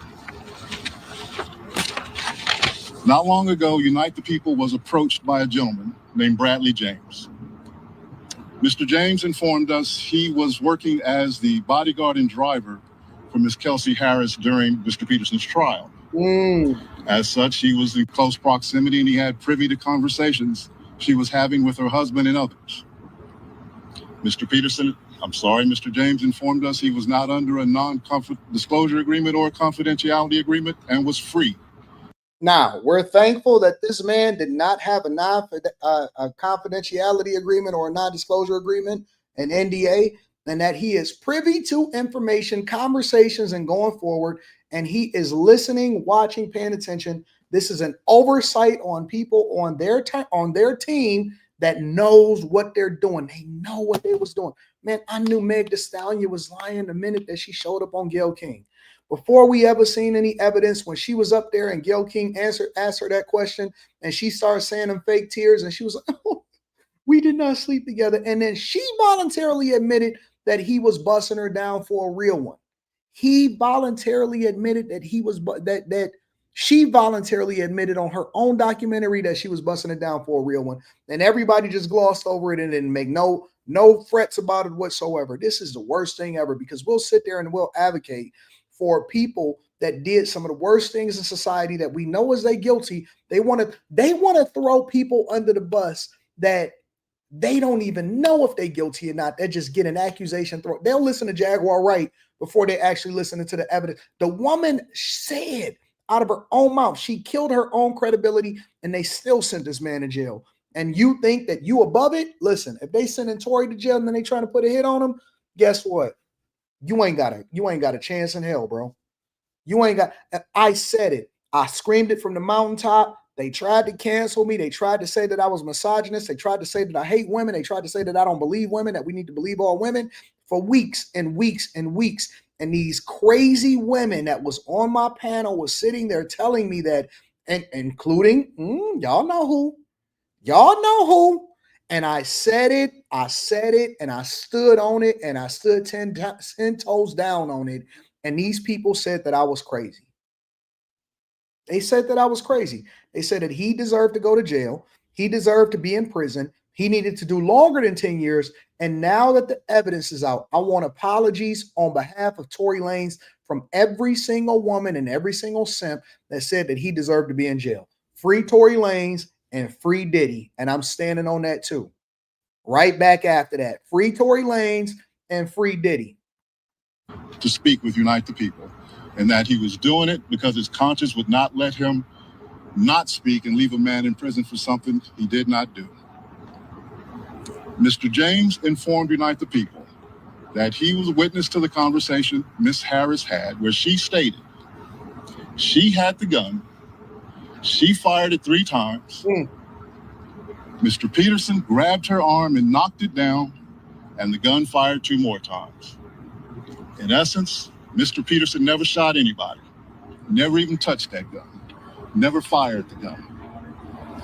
This statement aligns with the statement of the only non-party witness to the case, Mr. Sean Kelly, who at trial testified he saw 2 women fighting, 2 men break up the fight, 1 man grabbed the other one's arm. Gunshots came from the passenger side. The passenger side is where Ms. Harris was sitting. This further iterates that Mr. Peterson did not shoot Miss Pete, did not shoot at Miss Pete, or did not assault Miss Pete. It's just another irregularity in a list of irregularities in this case. For example, what did I say a long time ago about some of our black women? Not all of them, but some of them. What did I say? What did they get mad at me when I said? Because Tory Lanez is being treated somewhat like Emmett Till, except from by his own people. From people that y'all say that we need to align with and that we all need to be on the same page. What did I say? I said that when it comes to black culture and when it comes to the majority of the men in their downfall, black women have been more hurtful, harmful, and more impactful in a negative way to black men than white people are today. That men don't have to worry about a white man coming after them. They don't have to worry about a white woman getting them lynched. The thing that they have to worry about is the person that they just got done busting down that they sleep next to, that they close their eyes next to. And they said that I was crazy. They said that I was off. They said that I was off and I was right. And I've been right, and I'm going to continue to be right, and I'm going to continue to say it when it's unpopular. What they say in church, in season and out of season. I'm a preaching in season and out of season. They said that I was wrong, and I was right. I've been right. I'm still right. I'm going to be right. And ain't nothing that you can say that can lead me to believe anything other than that. Because as the evidence continues to come out and pile up, I am right. And the person that you have to worry about is the spouse or the person that you having a good time with right next to you. They're going to convict you. They're going to throw you in jail. They're going to sue you. Think about it. All of the men that are getting these lawsuits against them that were in consensual relationships, at some point, him and that woman probably had a good conversation. They was vibing with each other. They was texting back and forth. They hugged on each other. They was busting each other down, giving it in, having a most intimate moment. That's the person that takes you to child support court and say, I hate you. That's the person that's going to prevent your son from being able to see you. That's the person that is going to go in court. They going to go on national TV for Gayle King. They're going to put a gag order on you, say you can't talk, sue you if you do. Go on Gayle King, lie to her, go in court, lie in court, and then they're going to convict you in a court of public opinion, kill your reputation, your ability to be able to make money, send you to jail for 10 years, and then they're going to try to put a hit out on you. They're going to try to put a hit out on you if the evidence starts to come out to say otherwise. If that's not accurate when it comes to your true enemies, I don't know what is. I don't know how much more blatant that it could be right in front of you. The one that you are kissing and you told her you loved her and you want her to have your baby is the person that's going to give you 10 years in jail, and the Mexican is going to be hitting you 14 times trying to take you out. There were 3 potential suspects in the car that night, and yet the only DNA sample was taken of Mr. Peterson, even though unknown DNA was found on the gun. Why wasn't Miss Harris's DNA taken? Or was it taken and the information simply never given to the defense? Why wasn't the driver of the car, Mr. Jaquan Smith's DNA taken? Or was it taken and again, simply not given to the defense? We don't know. It should have been taken. It is Unite the People's understanding, regular LAPD practice at a crime scene like that, anybody who's there, the DNA is taken. Another irregularity. Why, at Ms. Harris's police interview, was a non-lawyer, non-family member record company executive allowed to participate? Highly irregular situation. Normally, we see cases, strangers are not allowed in these things, but it was in this case. All of these things point to the highly irregular nature of his trial and his conviction.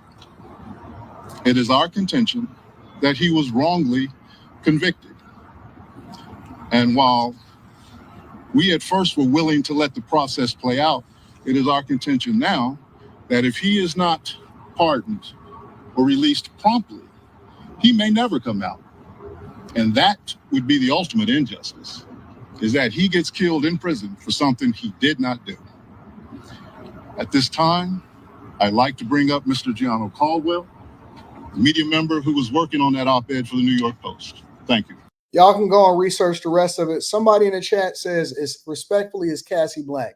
Yes, her father is Filipino and her mother is black. That's what it says. That's what it says online, according to AI. I don't know how true that is, but yes, they're saying that her father is Filipino and her mother is black. That's what they're saying online. So yes, she is black, technically. Her mother is a passport sis. All right. Make sure y'all hit a like for the algorithm, subscribe. It's sad. It's very sad that we see this happen to people and they don't deserve it. I'm all for holding people accountable for the things that they did. I don't believe in convicting people in a court of public opinion before you get the evidence. I don't. Marka J says, when Jazz on the panel, that revenue go up, need more of her, the streets love her on the low. Are you her? Oh, man. I've seen you. You must be her brother or her cousin, or you might be her boyfriend. I think Marka J, I honestly believe that you her boyfriend or something like that. I need to know, are you the dude that be walking in the background? Because I've seen you a lot of times be out here caping for her, simping for her, saying all of this stuff about her, always wanting her to be on the. I see you a lot. You know, it don't always register immediately because I'm like, he really on her team. Maybe he just like what she's saying tonight. But you be really with your Superman. I seen the new trailer with you on there. Honestly, I seen the new trailer with you on there. Let me show it to you. Watch this. Hold on. I'll find it for you.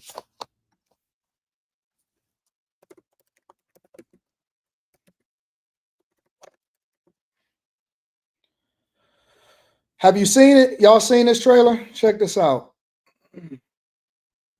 This is the marker J right here, y'all. This is the marker J. Are you being serious right now? Coming to a theater near you. Yeah. You'd let me interview you as soon. I'm not gonna play the audio. I don't want to do it. That's the marker J right there, y'all. Either you are somebody that's related to her. This is the new Superman trailer. This is coming out soon. Either you're somebody that's related to her. There's the marker J. That's J right there. That's the marker J.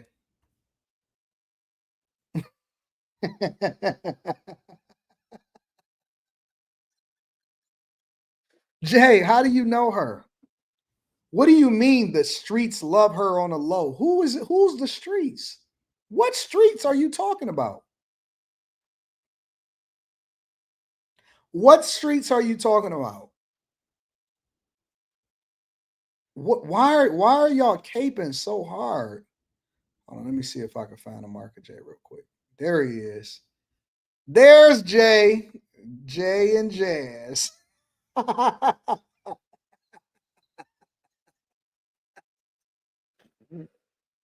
No, what is going on, big dog? Why you so obsessed with Jazz, and why you want? What do you mean? Who is the streets?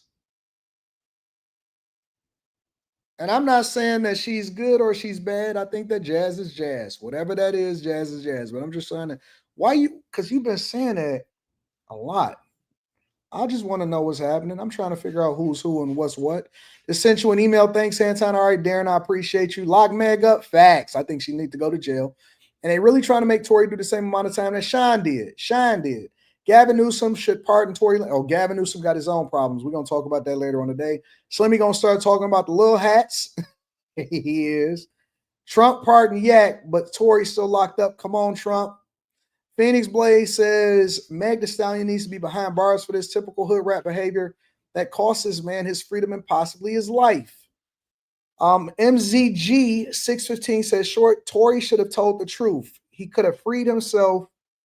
He said he didn't have to tell in the song he did with DDG. Due to witnesses, he was found guilty upon reasonable doubt.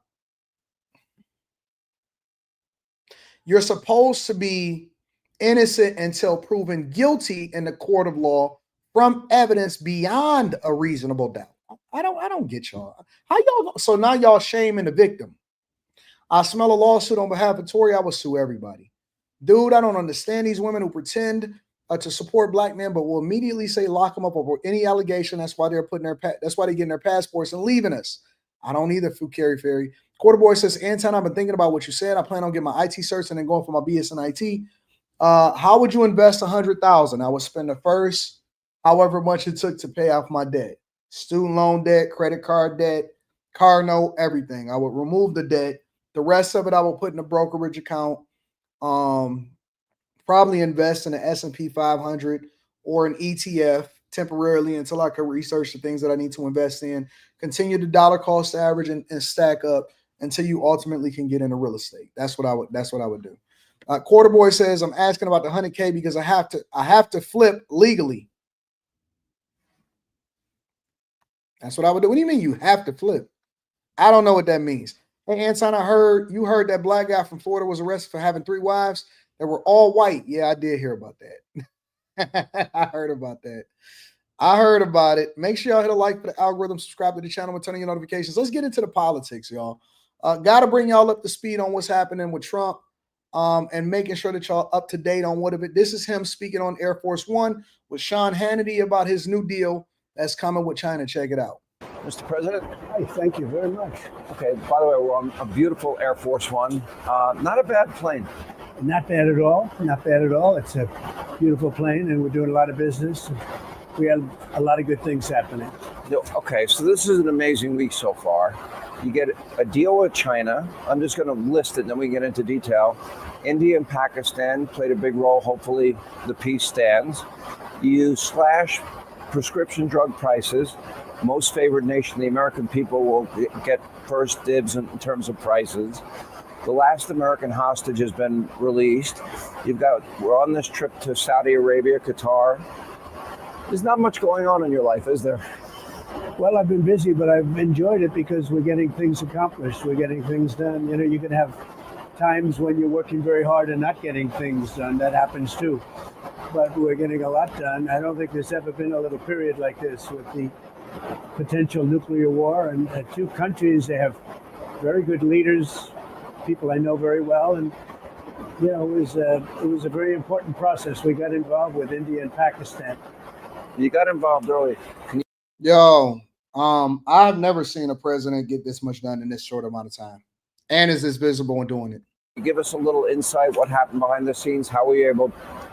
Well, I didn't like what was happening, and you hear, you know, they're two very strongly nuclear countries, very, very powerful amount of nuclear too, serious stuff. And if that ever started, boy, that's the beginning of something that could be really bad. Even a minimal, you could have millions of people killed. And with one shot, two shots.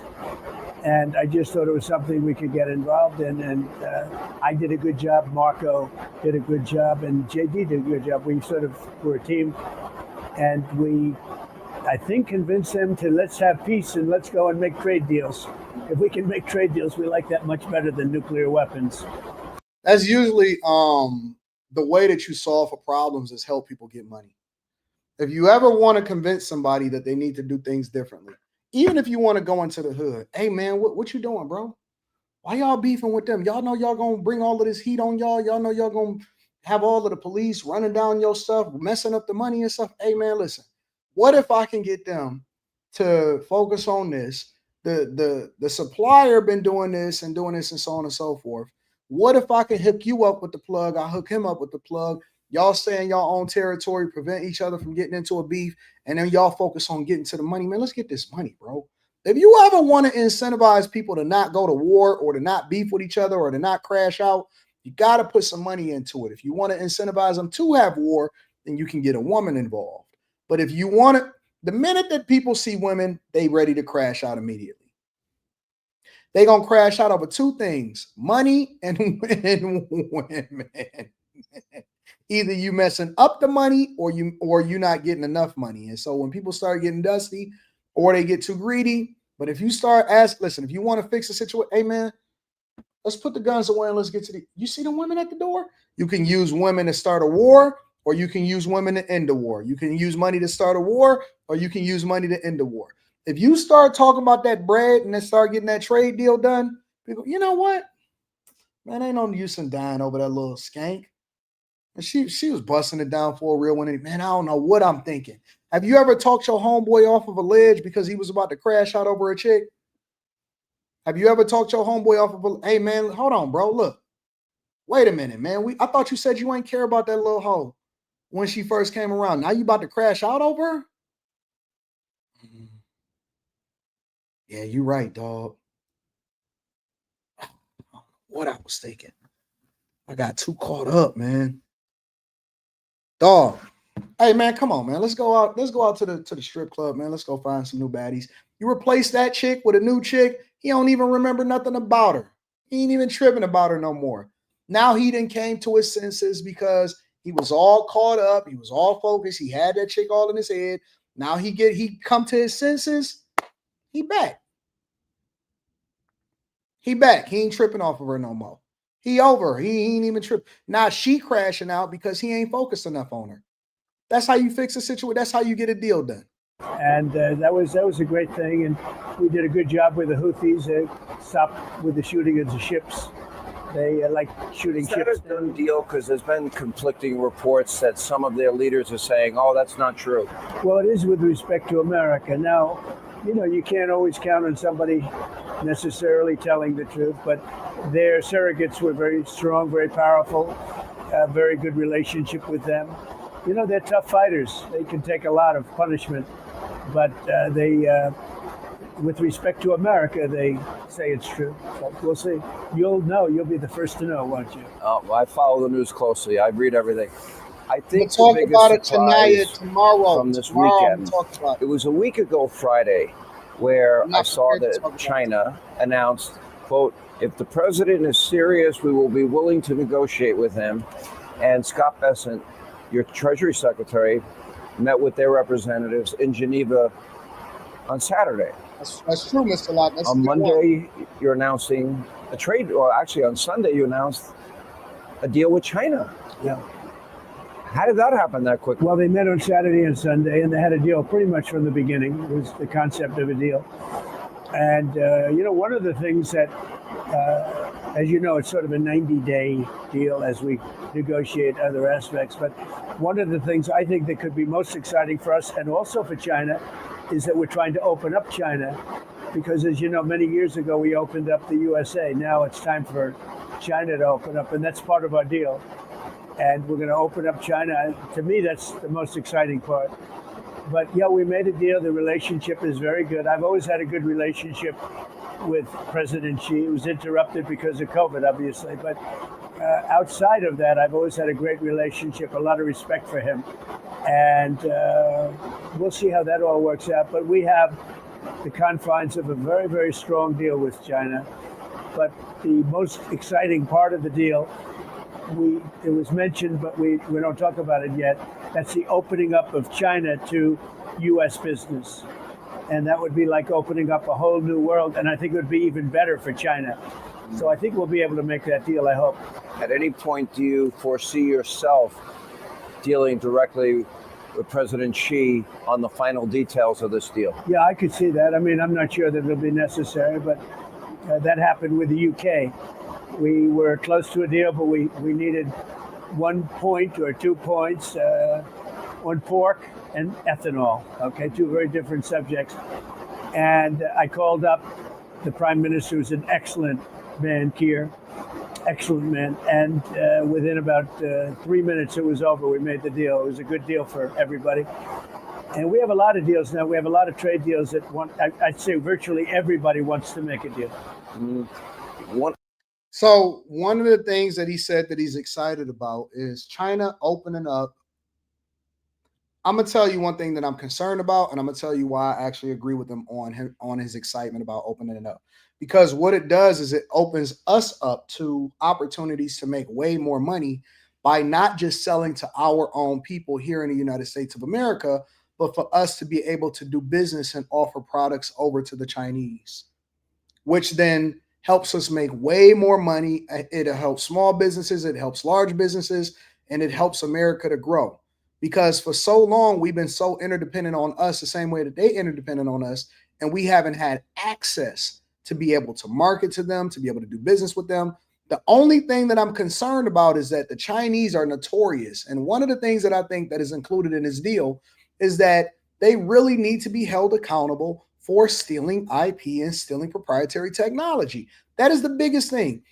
When you do business in China, and I've been telling people this for a long time, and this has been in existence for as long as I've been alive.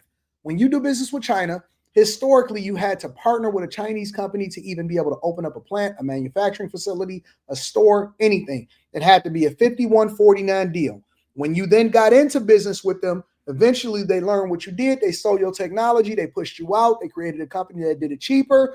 And then they sold it back to the United States of America at a much cheaper price. And then people said, oh, we can't live without these cheap products. If they can't hold themselves accountable for all of the fakes, for all of the proprietary technology, for all of the theft, for doing business a certain way, they have to open themselves up, but not just open themselves up. They got to open themselves up the right way. They got to open themselves up the right way. Make sure y'all hit a like for the algorithm, subscribe to the channel, and turn on your notifications. Let me read some of these super chats, and then we're going to move over to the next part of the show. Let me look at something real quick.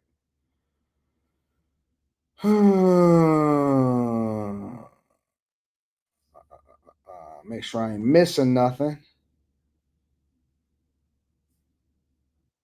No, you didn't send that back. No, I don't want nothing back from you. Why you send that $100 back? That's a blessing. I said to keep it. Shout out to Maul, says 2 hours away from you. Cigars emailed you a year. Okay, I'll check that out. I got to look at my email. Chef G Rap says, shout out to my defense team, Zeroyce, 08, and Molly. Trini Life says, tell Les good luck, she got it. And Noel, no, don't send me no money.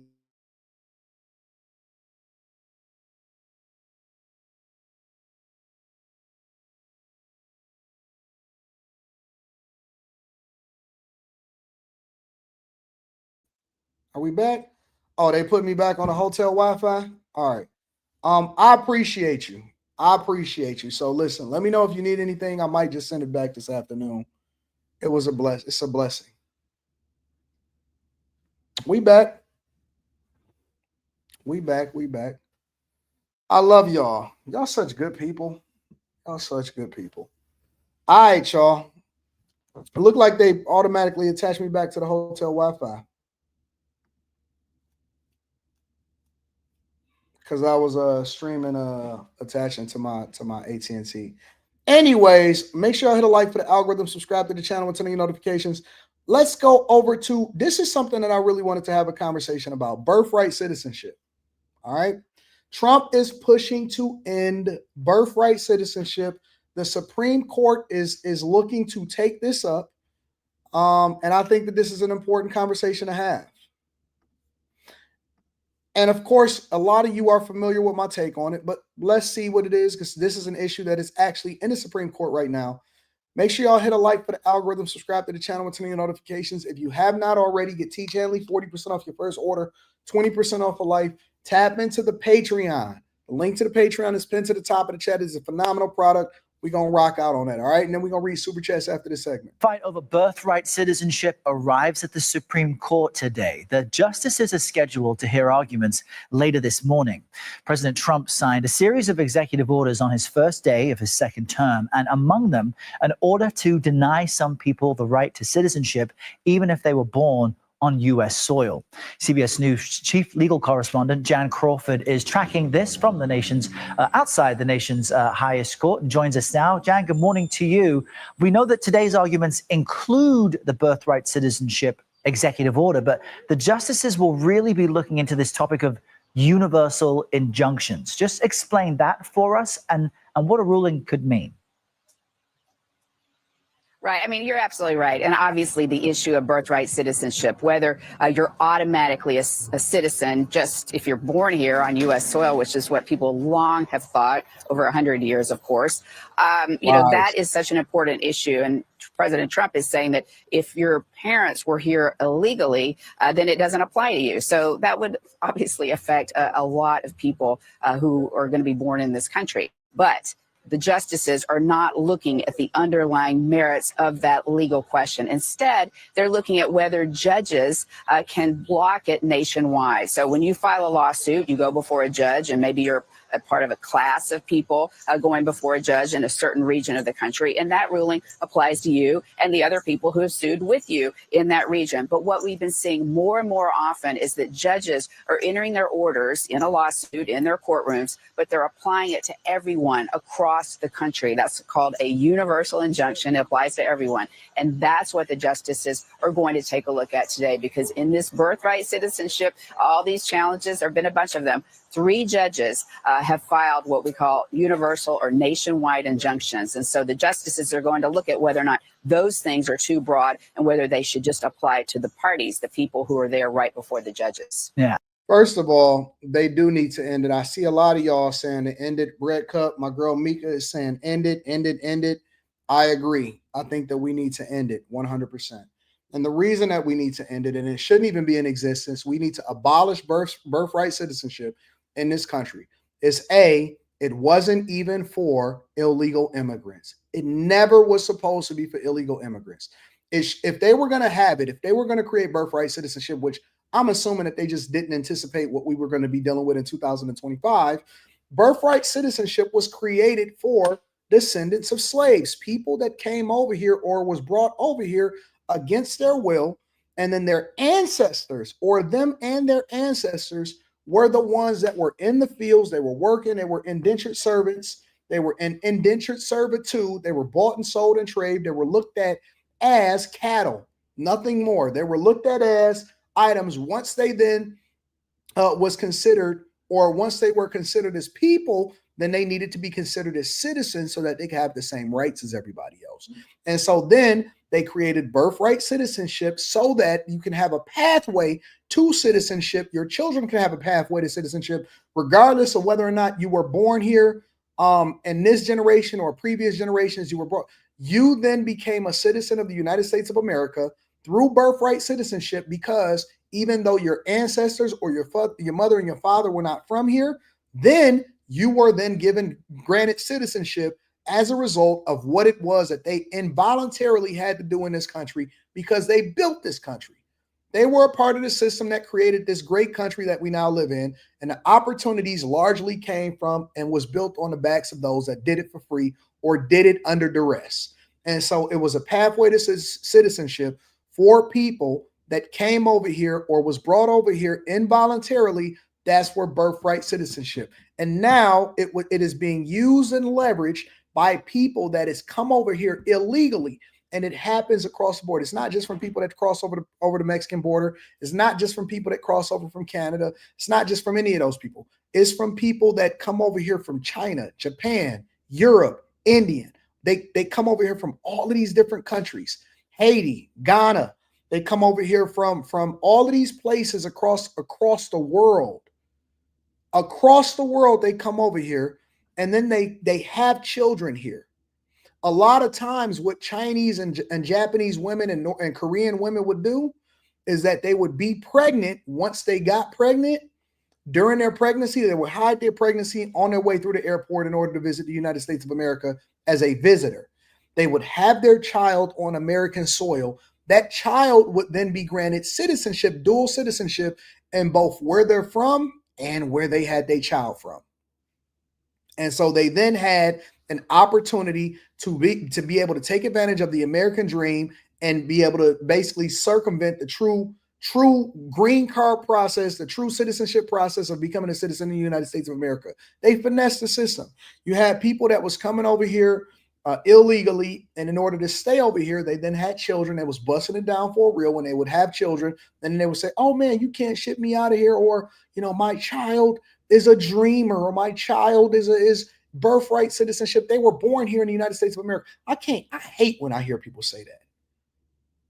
I am a citizen. I was born here in the United States of America. No, I need to know the full story, big dog. I need to know the full story, big dog. And that's not to say that you shouldn't be a citizen, or that's not to say, hey, okay, well, you got away with it, your parents got away with it, but that don't mean that y'all can keep doing it. We need to close that loophole. It's a loophole. It's a loophole. 100%. Hey, I heard I was from the Caribbean. Have y'all heard that new rumor? Somebody said I was from the Caribbean, or they said I was from the Caribbean, or I don't know what this tether thing is. Have you heard that, Mika, that I'm from the Caribbean? Let me see something. Let me call my mom, see if I'm from the Caribbean.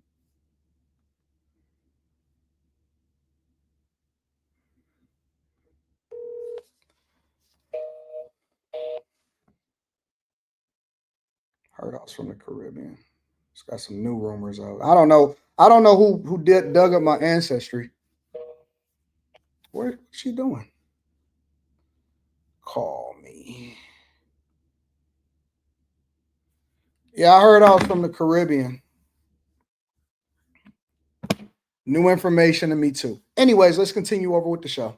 And that could have Anyway, it's a massive, complicated legal question, very important. yeah, with as usual, massive consequences Right, Molly. depending on how they rule. And Jan, we've seen the Trump administration crack down on illegal immigration on several fronts. And in a filing, in this case, the government says, quote, these cases raise important constitutional concerns with major ramifications for securing the border. Is that what you expect the president's lawyers to say? What arguments might be made inside the court behind you?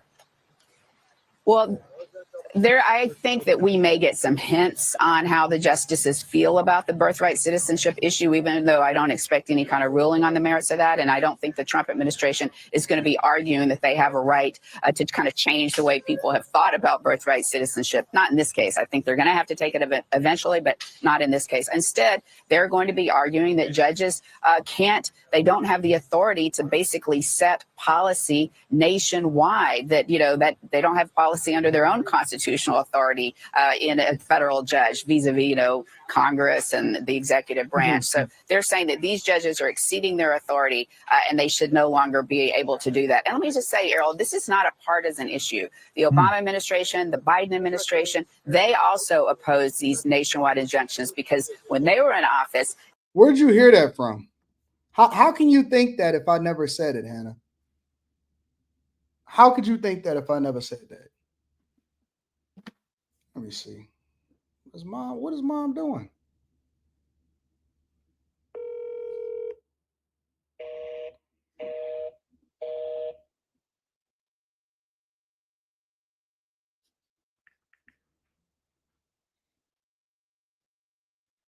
Why she ain't answering the phone?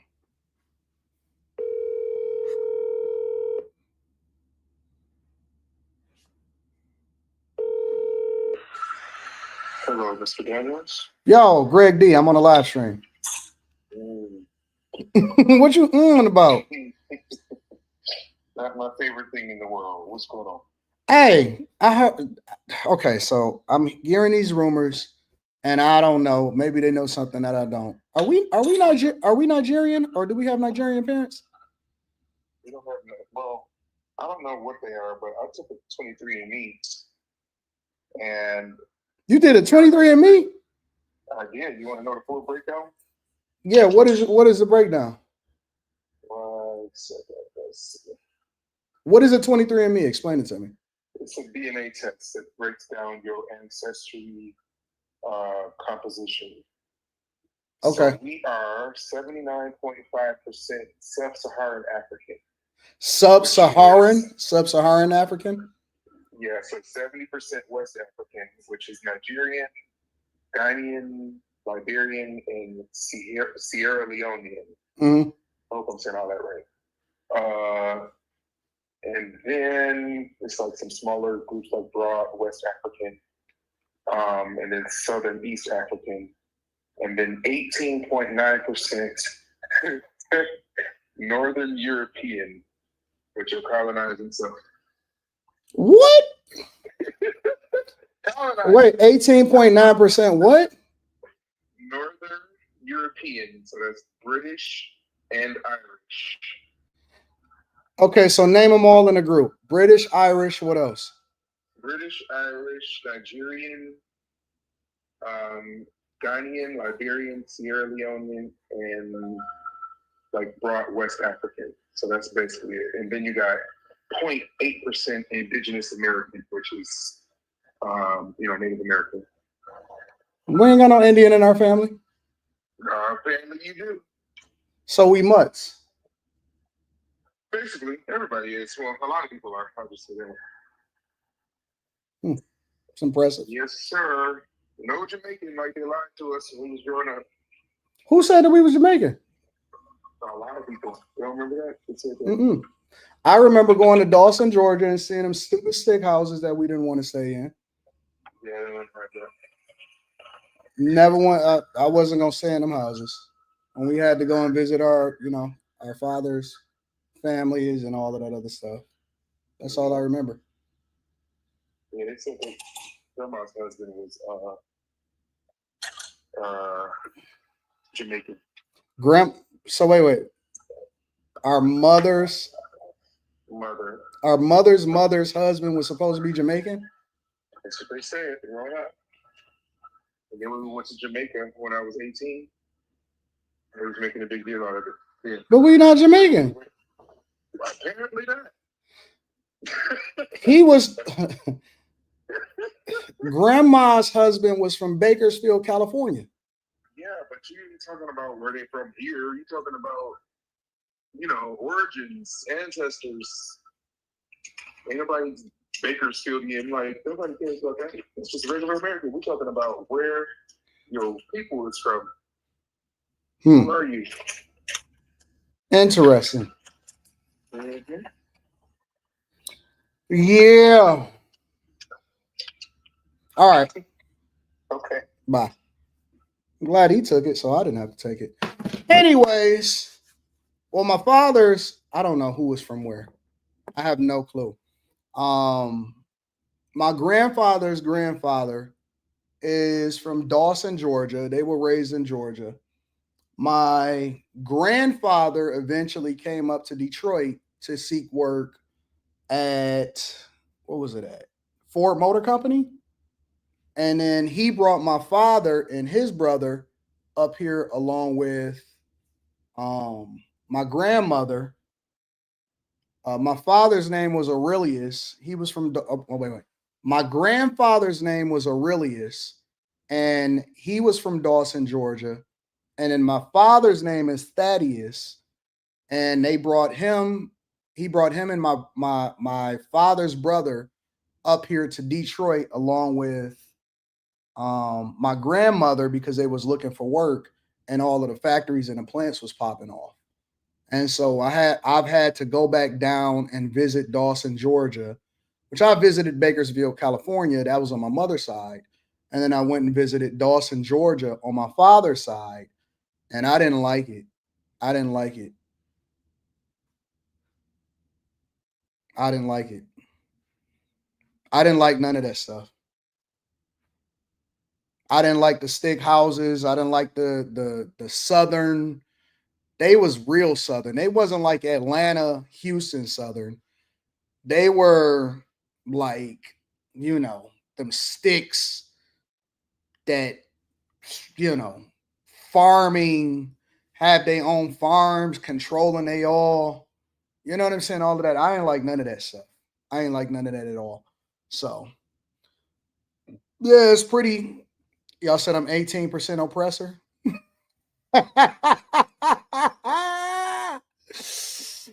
Oh, 18% oppressor.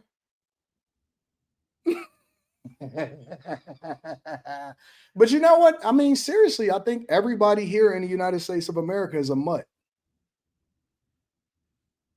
18% white man. Oh man, that explains why my Molly liked me so much. Oh, Molly, that's why you support me so much. Anyways, let's get back to this birthright citizenship. It was judges in these conservative states like Texas who were entering nationwide injunctions to block, liberal policies. And now the shoe's on the other foot, and you're getting these liberal judges blocking President Trump's policies. 39 of them have been issued just in the first, 4 months or so of his second term. I'm so glad you made that point, Jan, because often when it comes to these legal components, it depends on which party holds power in which branch when people have a certain opinion. And so it sounds like what you're saying is it's difficult to predict which way the Supreme Court might go on this topic, since both Democrats and Republicans have effectively made the same case. That's right. I mean, I think this case is going to be fascinating arguments, and we will usually get a sense of how the justices are leaning here. I know there have been increasing concerns over the years from the justices about these nationwide injunctions, and several of them have been urging their colleagues to intervene and kind of rein them back in, that, suggesting that, one federal judge just doesn't have this power under the Constitution. The courts don't have that kind of power. So essentially what Trump is trying to do, let's get back on point, guys. Essentially what Trump is trying to do, this might wind up being a 3-hour show, I'm gonna be honest with y'all. Essentially what Trump is trying to do is he's trying to end the idea that illegal migrants can come over here, intentionally have children, and then claim birthright citizenship. It's not right.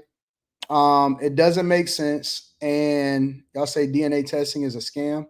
How's DNA testing a scam? I've never done it. That was my brother. DNA testing is a scam. One dude sent a swab of an iguana, and they said he was West. When did that happen? Y'all think that DNA testing is a scam?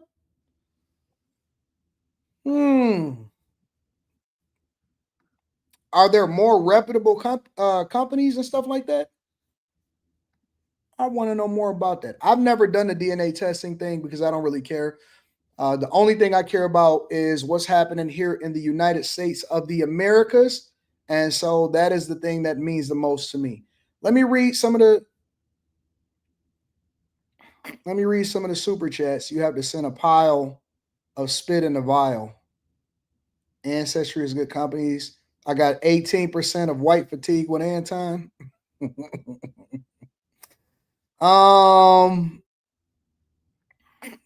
DNA testing to trace lineage isn't accurate the way that they do it.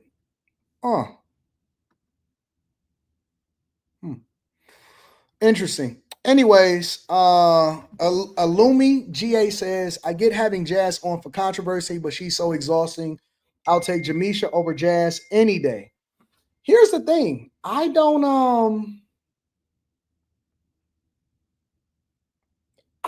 know who's coming on Monday until it comes. Q is the one that curates the panels. Mr. Robinson says there's no money in locking women up. We are a capitalistic society. And not only does it mean may the best win, but we also about money. If we lock women up and they're consumers, you lose money. Am I wrong? I don't know. I have no idea. F them hoes, says Delt Trey Rec. Okay. My bad. Typo player, says Quarter Boy. Trini Life is in the building. I appreciate you. Courtney Egger says, what's good, AD? Quick update. Your boy channel is up to 752 subscribers. Slow and steady growth. Keep on going, bro.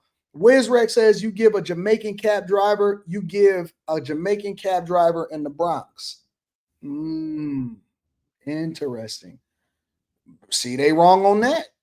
I guess I'm not Jamaican, huh? I don't have no 23andMe is fake. There was a man who sent the reptile blood and it came back African and European. So you telling me I need to tell my brother to go and get another one? Anton, forget the hair implants. This is your sign to grow your dreads out. Dang, so AD is Nigerian and Jamaican. No, I'm Nigerian and European, I guess. Mr. Robinson says, so Miss Anton is the definition of African American. Mine was 52% European, 30% Native, 18% Nigerian. Does this mean you qualify for reparations? I don't want them funky reparations. Anyways, make sure y'all hit a like for the algorithm, subscribe to the channel, and turn on your notifications. Let's go over to Kevin O'Leary. I want to talk about Kevin O'Leary because he was over there battling. I don't even know why they have Kevin O'Leary on the panel. There were identical twins that got different results. Really?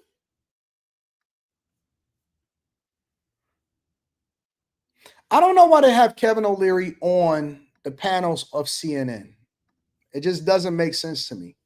It's almost like he's trying to educate them and he's trying to bring them up to speed on what's going on, and they refuse to give in. But anyways, this is Kevin O'Leary talking specifically about Trump, the Qatar plane, whether or not they're doing deals. And I think that this is the biggest difference between a Republican and a Democrat. I think that conservatives and liberals are completely different, but a Republican and a Democrat, this is the difference. Make sure you guys hit a like for the algorithm, subscribe to the channel, and turn on your notifications. This is Kevin O'Leary having a conversation on Abby Phillips' show and whether or not it is logical or what Trump's deals were over in Saudi Arabia. Check it out. Some of the deals going on right now: Saudi Arabia, 2 luxury towers, Live Golf Partnership, Qatar, Golf Club and Villas, UAE, luxury hotel, cryptocurrency deal, Oman, resort and golf project. And the dinner.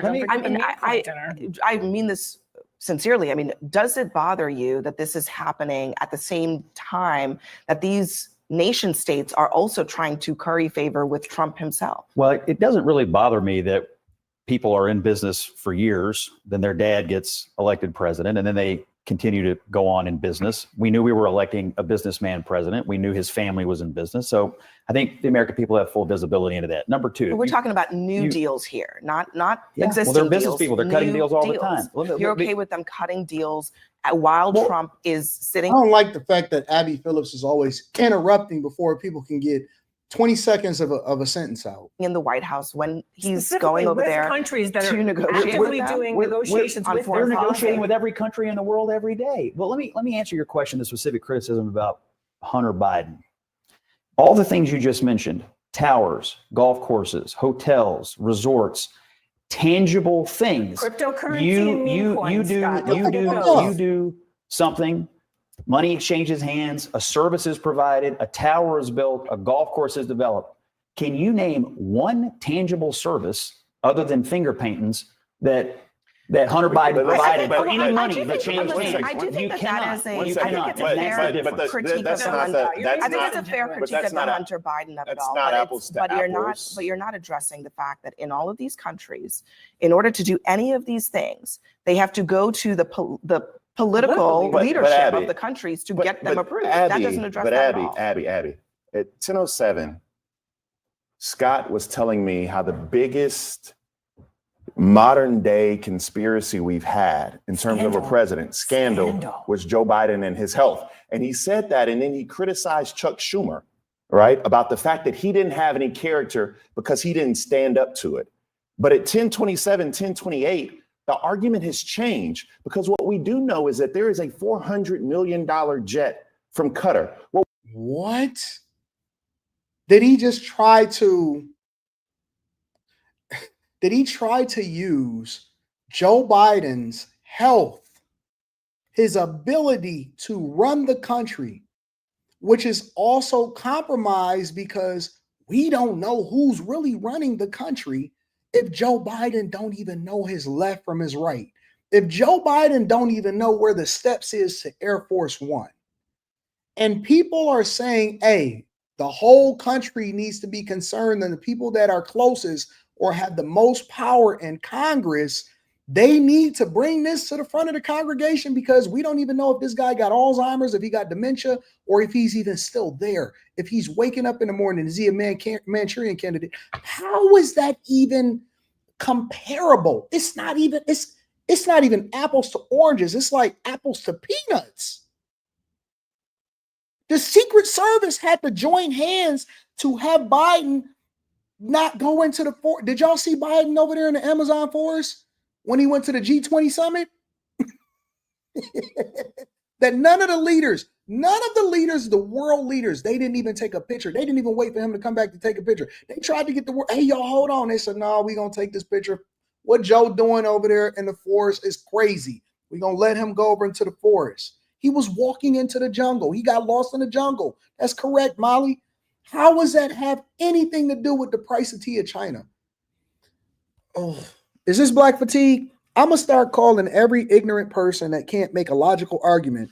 I don't care if you're Democrat. I don't care if you're Republican. I don't care if you're liberal. I don't care if you're conservative. If you can make a logical argument, then I'll give you credit. I don't have to agree with you just because you have a different opinion than me. But when you just say stuff just to try to say stuff, and then he gonna throw the timestamps in there at 10:07, like that was supposed to make his argument any better. Oh, Jesus, Lord have mercy. What we do know is that there is a $5.5 million golf course in Qatar. What we do know is what Syria is offering Donald Trump. And what we do know is that the things that are happening in the Middle East, Saudi Arabia, buying meme coins that mean absolutely nothing. The fact is, and I would love for Scott to be able to answer this question, but for the fact, and that's when I didn't really do well in law school, but I remember but for the fact Donald Trump is president of the United States, none of this would happen. And so that is what you call a kleptocracy. And so when you have children, and no, and 1 second, Kevin, because you wanted to talk about you wanted to talk about Kamala Harris being mediocre. Donald Trump Jr.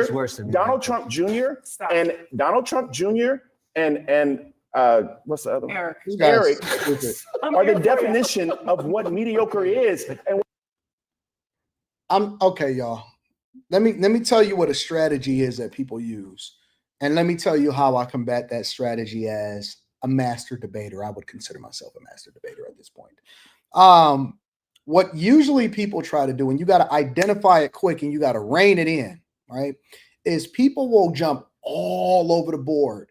And they'll say, well, let me finish, right? And the reason that they want to say, let me finish, is because they want to talk for a long time about a whole bunch of stuff so that you can't really answer any of it. And it makes it seem as though they are smarter or they made a point when it wasn't relevant. And so what you do is you stop them and you say, okay, let's go point by point. Let's talk about what you just said.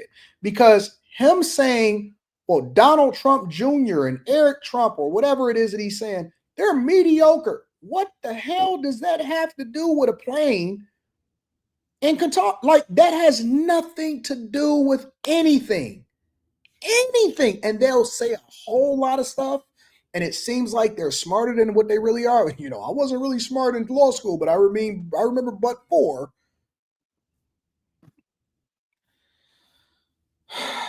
Plenty of people do it. Y'all have seen it happen multiple times. It's an easy way to stop it. You stop them in the tracks, and you force them to start substantiating their argument point by point by point, and then they don't have a leg to stand on. What I'm saying is that now they are reaping the benefits of their father. Different directions, please. Just for a moment. Please. No, guide me. I'm blind. What guide does this? You see why? You see what Kevin just did? Middle East policy, please. Just a moment. Oh no! Please. What? Excuse me. Oh yes. What does this have to do with the fact that he is trying to create a circle of friendship with the fastest growing geographies in the world before China does? But wait a second. Wait. Let me finish. Well, on this trip, I hate. Kevin O'Leary is clearly, by and far and large, the smartest person, the most accomplished person, the most qualified person to speak on business subjects and money in the room. And I hate, and I'm not even, forget the business. Kevin O'Leary is the guest. He's the star of the show at this point. When he comes in a room, Kevin O'Leary, people want to hear what because they're bringing him in to be an expert on whatever it is that they're asking him about. There's other people that can speak, I believe, extensively on the subject. Is probably in the room, both from a conservative and a liberal side. But Kevin O'Leary is the person that everybody wants to hear. So when he starts talking, you be quiet. A lot of people ask me a lot of times, and they'll say, Anton, how come you don't push back on the guests that you have on your platform? Whether it be Charleston White or Myron Gaines or whatever. And they say, how come everybody is just quiet and they're listening to him? Well, it doesn't matter if I agree or I disagree. I'm asking him a question. And because he's a guest or because he's new to the platform or because, he's speaking extensively, we offer more of a courtesy of them for them to be able to get their stuff off because we want to know what they have to say, what their opinion is. It's not about right or wrong. When I interview people, I ask them questions and then I let them cook. I let the audience, I let the people determine whether or not they agree or disagree. But the content, a great interviewer, a person that is good on the panel, knows when to insert themselves and when to remove themselves because you hear me every single day. I am not there to push back. I'm there to get different opinions. I'm there to get different conversations. Sometimes it's a debate and an opinion, and then other times you're there to hear what somebody else has to say. You have to let people talk and get their stuff off. It's a time. When I went on, y'all seen it the other day, when I went on Jason Whitlock's show, people on Jason Whitlock's platform is used to hearing Jason Whitlock talk all the time. Guess what? When he brought me on the platform, he let me cook. He let me speak as long as I wanted to, as much as I wanted to. He let me inject myself. He let me cook. You know why? Because people are not used to seeing me on Jason Whitlock's platform, and it turned it up. It turned it up. So he allowed for me the grace. He didn't necessarily agree with me on every single point, but he allowed for me to be able to get off my thoughts because it made for great content and it made for a more digestible piece of content that then entertained, and more importantly, the audience was able to digest what we were talking about more effectively. When I go on other people's platforms, they let me cook. When people come on my platform, I let them cook. And so when people come on that kind of sort of is the unfamiliar face, or they're the expert in whatever it is that they're talking about, regardless of whether you agree with them or not, you got to let them get their stuff off. Every time Kevin O'Leary speaks on this platform, the first thing that they do is they try to interrupt him. Yeah, I don't understand it because it's almost like you can learn something from this guy. I just want to introduce an idea. This has nothing to do with policy. Go ahead. What does this have to do with policy? One thing that I've heard for the last 4 or 5 years is anytime anyone had any criticism of the United States foreign policy in Gaza or whatever, is that these people would be being paid by a resource-rich government that propped up and funded terrorism, which was over in Qatar. Mm-hmm. Every single time. They were buying influence in Ivy League schools. They were buying influence in social media. They were buying influence everywhere. So anytime you saw somebody you were saying that anytime somebody was thought to have any dealings with the Qataris, they were thought as being intellectually and morally tainted. Except the president of the United States, who takes a $400 million plane from them, literally is refurbishing it to be Air Force. Who cares about the plane? What does that have to do with the fact? Because it's Wait a second. Because it's You know what? I don't get it. Why focus on something that is irrelevant to the policy? It's of not the region? irrelevant. It's completely irrelevant. How is it irrelevant? Kevin, would you rather have the Chinese there? Would you rather have them there? Kevin, the United States Constitution would like to have a word. The United States Constitution would like to have a word. That's why people care. Yeah, right? people care because of the the reason that that's in the Constitution is to prevent the president of the United States from accepting things that are being perceived as bribes. What is the national The goal of the this trip is not to get a giant gift that he can say The belongs goal to him of the as trip president. is But not to get a giant gift. No, the goal of the trip. Let me tell you what the goal of the trip is. For all of the Democrats that can't see their eyeballs, they can't see what's going on. They're not able to pay attention to what's really happening when it comes to doing a business deal.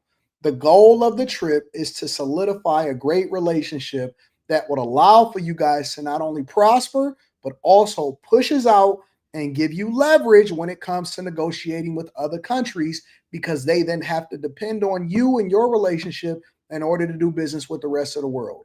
It gives them leverage and it prevents them from doing business with China, but instead choosing the United States of America. And there are ways that they then show their appreciation for doing business with you. And you have to be able to adjust to the environment that you're doing business in. You can't just do it based off of what we think happens and what we think goes. World leaders, the way you do business internationally. When I did a video the other day where I showed Joe Biden getting off the plane over in Saudi Arabia. They didn't even greet him. They didn't respect him. They sent representatives to meet with him. The president of the United States of America, they never even respected us. Trump said it a long time ago. He said, no, the world don't even respect us. He said, I'm friends with everybody in the world, all of the world leaders, and they don't respect the United States of America because our leadership is trash. When Trump stepped off the plane, they personally showed up. They had Tesla Cybertrucks over there. They had camels. They did a ceremony. They let him speak at the economic forum. They had, man, listen. When you're doing business, it's unconventional. It is completely unconventional. You don't play by the same rules that you play by here in the United States of America. When in Rome, you do as Romans do. They don't understand the business side of it. that he takes with him when he leaves the office. Abby, you have to distance yourself from Trump derangement syndrome. It's irrelevant to policy. It doesn't matter. Okay, What matters Kevin, is, why are all these AI guys Have on this you trip? heard of the emoluments clause? Wait. Why do you have all the leaders? Kevin, no, seriously, it's a serious question. Have you heard of the emoluments clause? Do you understand that that is in the Constitution? He doesn't. No. And do you understand that even if you think that maybe it might debating be okay, how many fairies dance on a pin it's does still not do legally policy. incredibly dubious. So let me ask you a realize question. that, right? So can I, Hold on, I'm sorry. hold on. I'm Let me hearing you. just, but Kevin doesn't operate by the same morals and ethics and values that we're I'm talking above about. that. I focus because on you're policy. so rich, you get to be above it. That's It's nothing to do with wealth. It's policy, policy. No, but here's the point about the policy. Let me make one point, fellas. Whew. She really been trying to get her stiff neck in there. If someone is willing to take a $400 million plane from a government, that the kinds of things that Van was talking about, people have said, even Ted Cruz had some issues with this. What else is he willing to do? And Scott, you're talking about these tangible things. Meme coins They're business people. Meme coins are not tangible. They're nothing. Cryptocurrency is nothing. There is a bidding war going on. What? Do you see these idiots, these imbeciles that are literally talking and giving their opinion, and their advisors and senior advisors, and they're talking? Did you hear what she just said? Oh my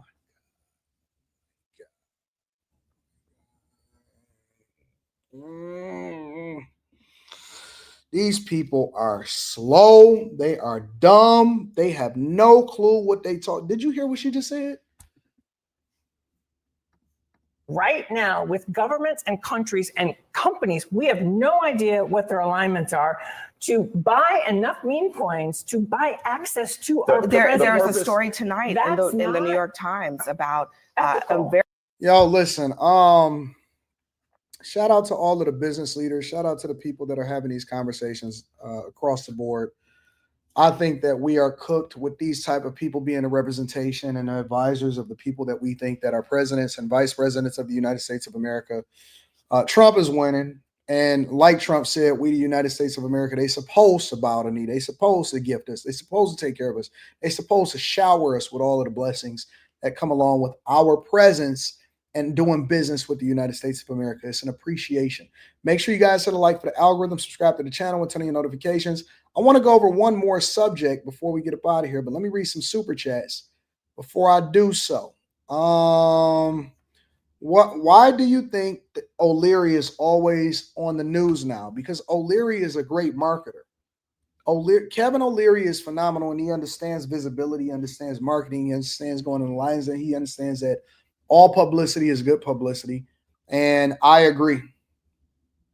I have become a lot more wise and understanding the game. I think that 100% he understands the game. Ian says African ancestry is the most accurate for African descendants of slaves in North America and the Caribbean. I trust them more. Chris Cunningham says, are we not watching the same thing? They rolled the purple carpet out, which means royalty. Facts. Mika says, so are we giving the Statue of Liberty and Monument? Those are gifts. China News Network's always off. CNN do be off. Danielle says, watching Kevin and Scott talking to these pawns makes me think of pearls and swine. Never cast your pearls to swine. Never cast your pearls to swine. Swine, you are 100% correct. All right. Shout out to my girl Carrie. I'm gonna get myself together before. I was just about to say something crazy, but since Carrie here, I'm refocused, y'all. I'm refocused. I got it. Where's my Bible? Where's my scriptures? Don't they got Bibles? Don't they still keep Bibles in the drawers of these hotels? Let me see.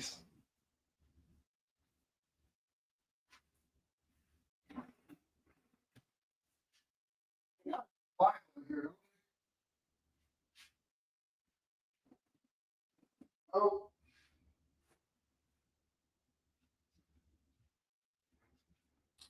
Nope, I don't see no Bible in the hotel.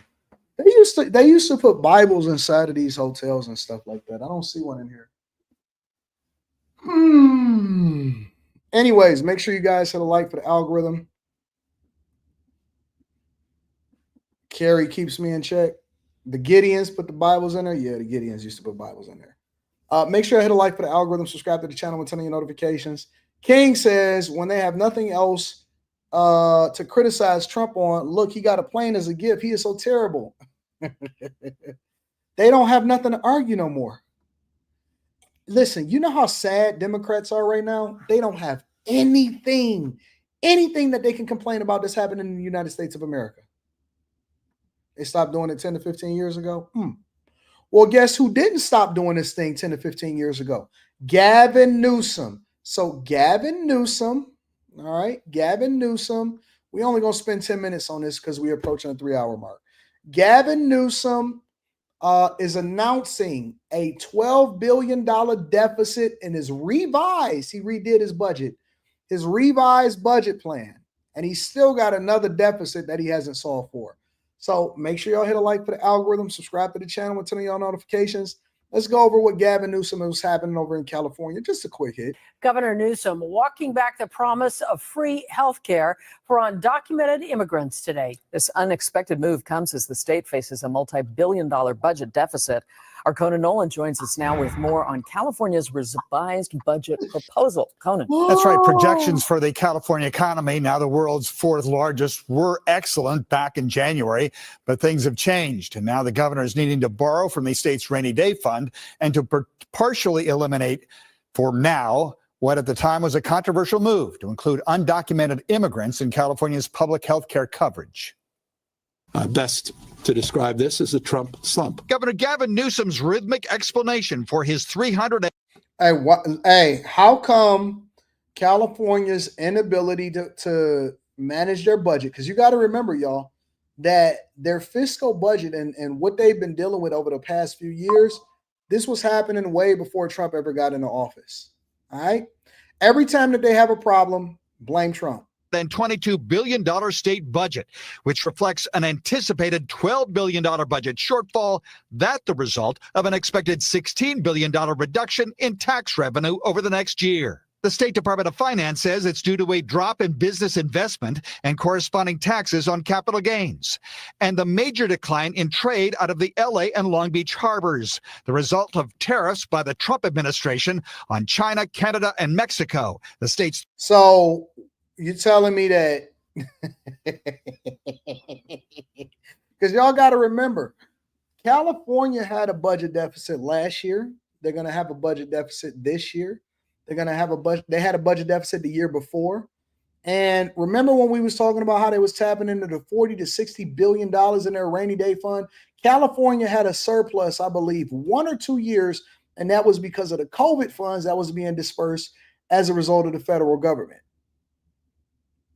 Now, all of a sudden, hey, blame Trump. It's the Trump slump. It's the Trump slump. Nope, it's not people leaving California. It's not the mismanagement of the fires. It's not a lack of revenue because different companies are moving out of California and they no longer want to do business with y'all because they overtax. It's nothing. It's not property tax revenue. It's none of that. The only thing that it matters is it's Trump's fault. It's got to be Trump's fault, y'all. Whenever you in trouble, blame Trump. Whenever you're in trouble, blame Trump. That's the new play. 3 major trading partners. 1 out of every 5 businesses in Southern California are directly or indirectly connected to that trade. To balance the budget, the governor is proposing a pause in enrollment of undocumented immigrant adults into the state's Medi-Cal program, which provides care for low-income Californians. They should have never been in the program in the first place. This should have never even been introduced. Nobody should ever have given health care coverage to undocumented immigrants. Let me ask y'all a question because I'm unfamiliar with something real quick, all right? Just a quick question. If I go over to another country, let's say Mexico or Canada or Haiti, or China, or the Koreas, or anywhere in the world, do I automatically, as an American citizen, not a citizen of those countries, do I automatically get state-sponsored, country-sponsored healthcare coverage in those countries? Is there a program for Americans in other countries? And I'm not saying that we should or we shouldn't. I'm asking a question because I don't know. Do I automatically get healthcare coverage in those countries? And why is California trying so hard to spend y'all tax dollars on people that's not even supposed to be there? Children and teenagers will still be covered. Those in the country without authorization who are already in the system will be charged $100 a month starting in 2027. Our approach was not to kick people off and not to roll back the expansion, but to level set on what we can do and what we can't do. There's a planned cut of 8% to the UC and Cal State University systems, a cap on overtime for in-home supportive service workers. The governor says he will still seek a doubling of the state's film tax credit to $750 million. It's on life support. LA County and LA City are struggling in their economic recovery. One of its principal economic drivers that benefits a large group of people is film and filmmaking, and we have to be more competitive. But it was the issue of homelessness where Mr. Newsom appeared most frustrated, saying billions have already been spent on remedies that too many cities and counties are ignoring. Time to do your job. People are dying on their watch. How do people get reelected? That's what I'm wondering about Gavin Newsom. If I'm not mistaken, hold on.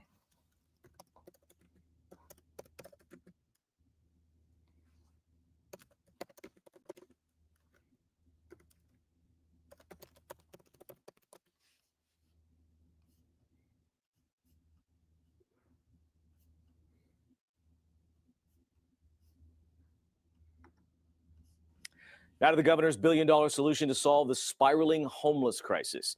The plan includes using vacant state land to house those living on the streets, but that's not all. Tonight, we're digging deeper on where the money is coming from and where it's going as the pressure grows statewide to do something, and soon.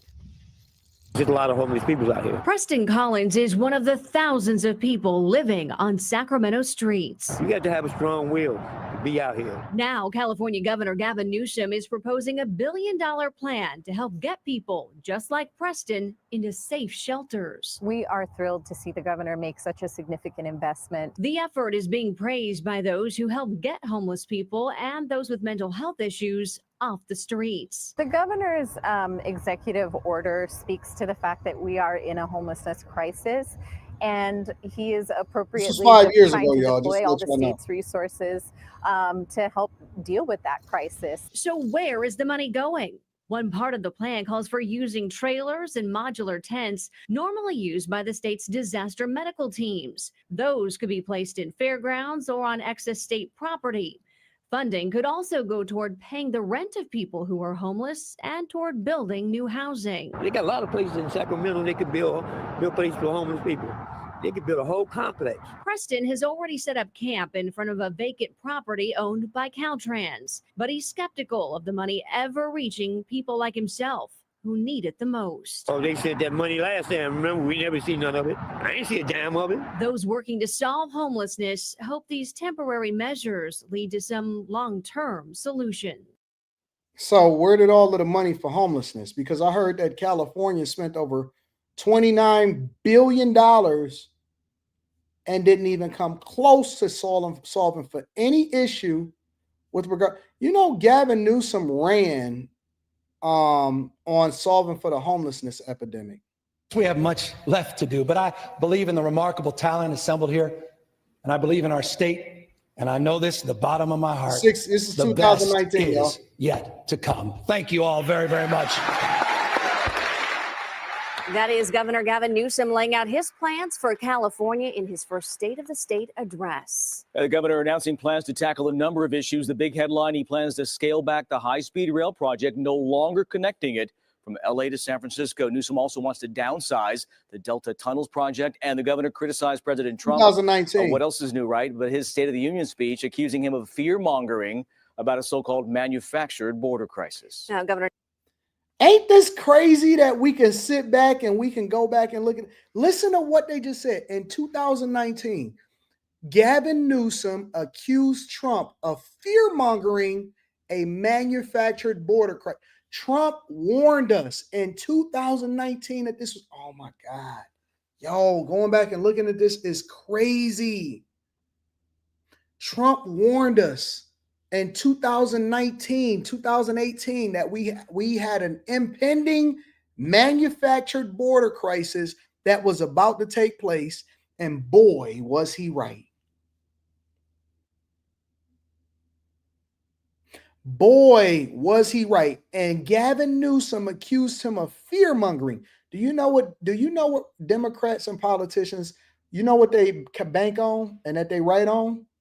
They bank and they write about the fact that people have short memories and that we don't even remember what they said. They know that they can say anything to us. Next year, it'll be like it never even happened. It'll be like it never even happened. Listen to this. Speech accusing him of, the governor criticized President Trump.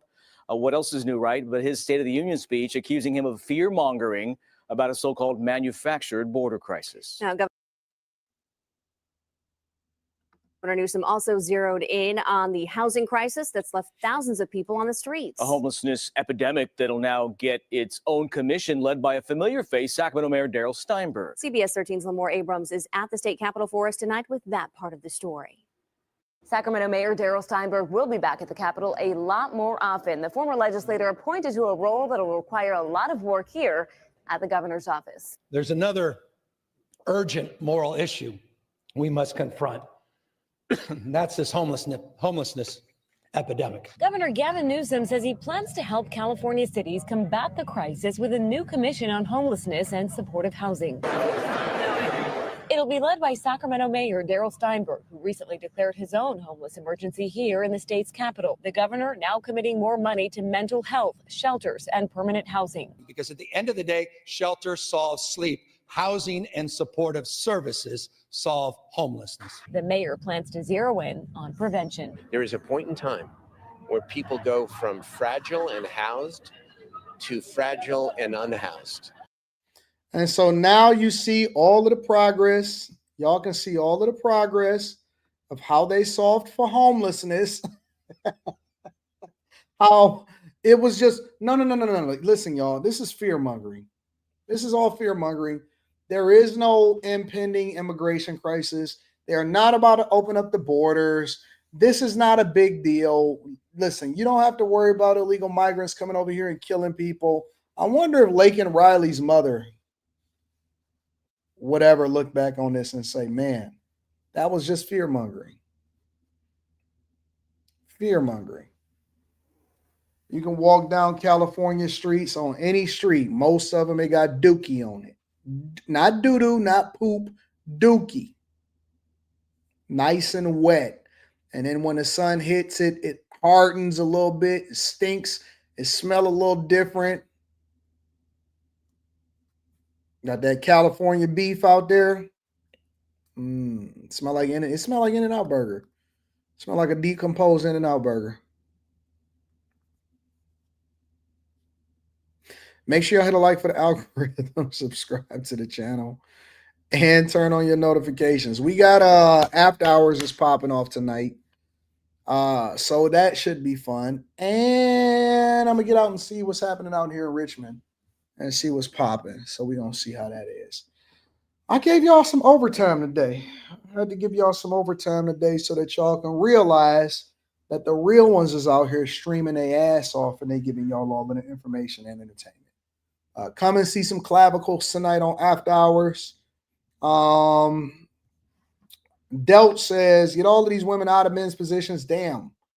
I see why the serpent approached Eve instead of Adam. Jesus. Chris Cunningham says, galley gas is $8 a gallon, but Gavin cut the oil refinery by stopping them from drilling. Dell says, I think we need to let our women fall off and suffer for 2 generations to reset our Black culture. Sub-Zero says, I lived in Cali for 28 years before moving out in 2021. Pension liability is $45 billion. Unemployment and disability payouts.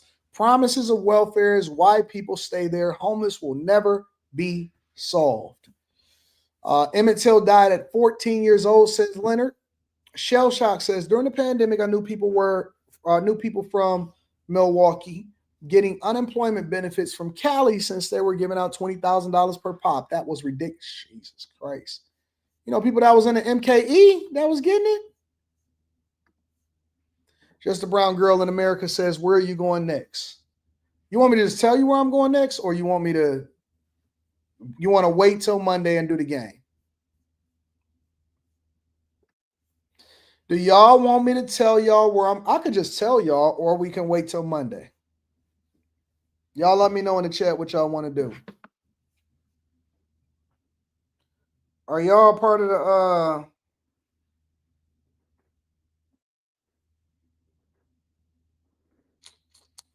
shout out to Chef G Rap, shout out to Trini Life, shout out to all of my people. Appreciate y'all on Cash App. Tell Les good luck, she got it. Chef G Rap says, thank you, Anton. I will never try In-N-Out is decent. It's just that if you take a poop on a sidewalk, then it's gonna smell crazy. Manuel AG says, no, I could use the money. Y'all said, wait, I need that $100. Wait till Monday. Surprise us. Surprise us. Wait. I got to figure out how I'm going to frame it because I don't know if y'all going to ever get this one.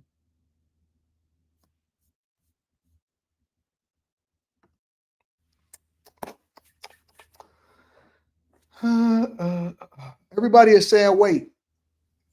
Everybody saying wait.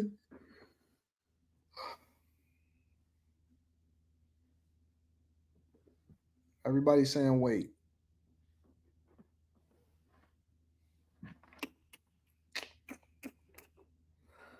All right. Well, the chat has spoken because chat lives matters. Again, make sure you guys hit a like for the algorithm, subscribe to the channel, and turn on your notifications. I will see y'all tonight on After Hours. All right, just a brown girl in America, After Hours. Chris Cunningham says, it better be clavicles tonight. Talk to the ladies. Talk to Mika, talk to Molly, talk to all of them. And talk to the ladies, Chris. They don't, Sub-Zero says they don't stay in shelters because of the rules of the shelters. That's a fact. By law, they cannot force them to stay. ACLU sued us from keeping them off of the streets. We just bust them to LA, San Francisco, San Diego, and Sacramento. They got to come up with a better idea. Anyways, Thursday night is clavicle night. We're going to have some good discussions. I got some good subjects to set up for y'all. And I'm going to try not to get cussed out by Carrie. I love y'all. I appreciate y'all. I'm going to holler at y'all later. Peace. Somebody says, Anton, please stop slapping your legs on the stream. Hold on. Wait a minute. Y'all seen me get up. I got on shorts. I know one thing, though, Brock. They can't see me on the basketball court.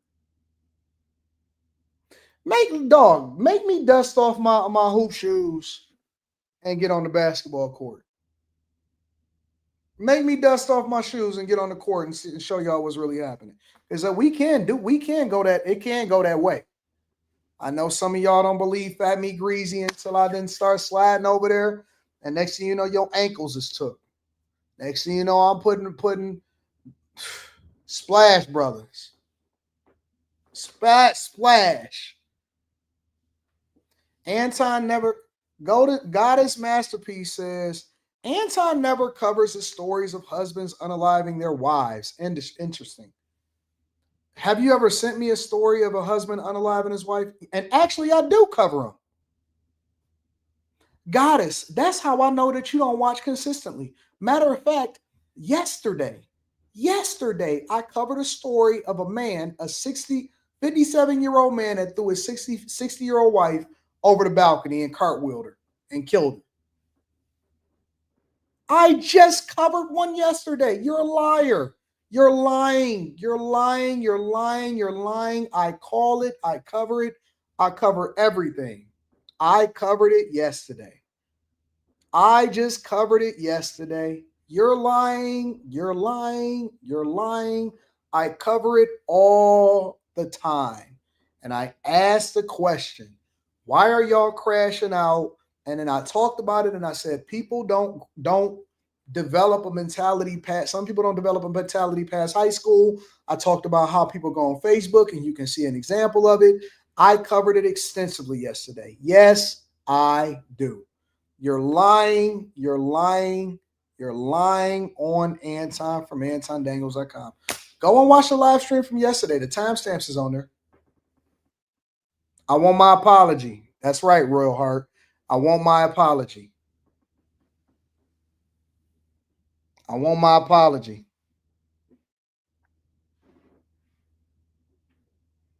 She threw his clothes off the balcony, and then he threw her off the balcony, and he unalived her.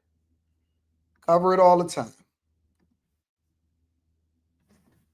I don't like it when people lie on me. I don't like it. Anyways, remember what I was telling y'all about the reaction rules for other platforms and stuff like that. And we can go from there. All right, y'all. Got to go and take care of some business, get to the bag, and taking care of things. The ghost of KS is in here. I love y'all. I'm going to see y'all tonight.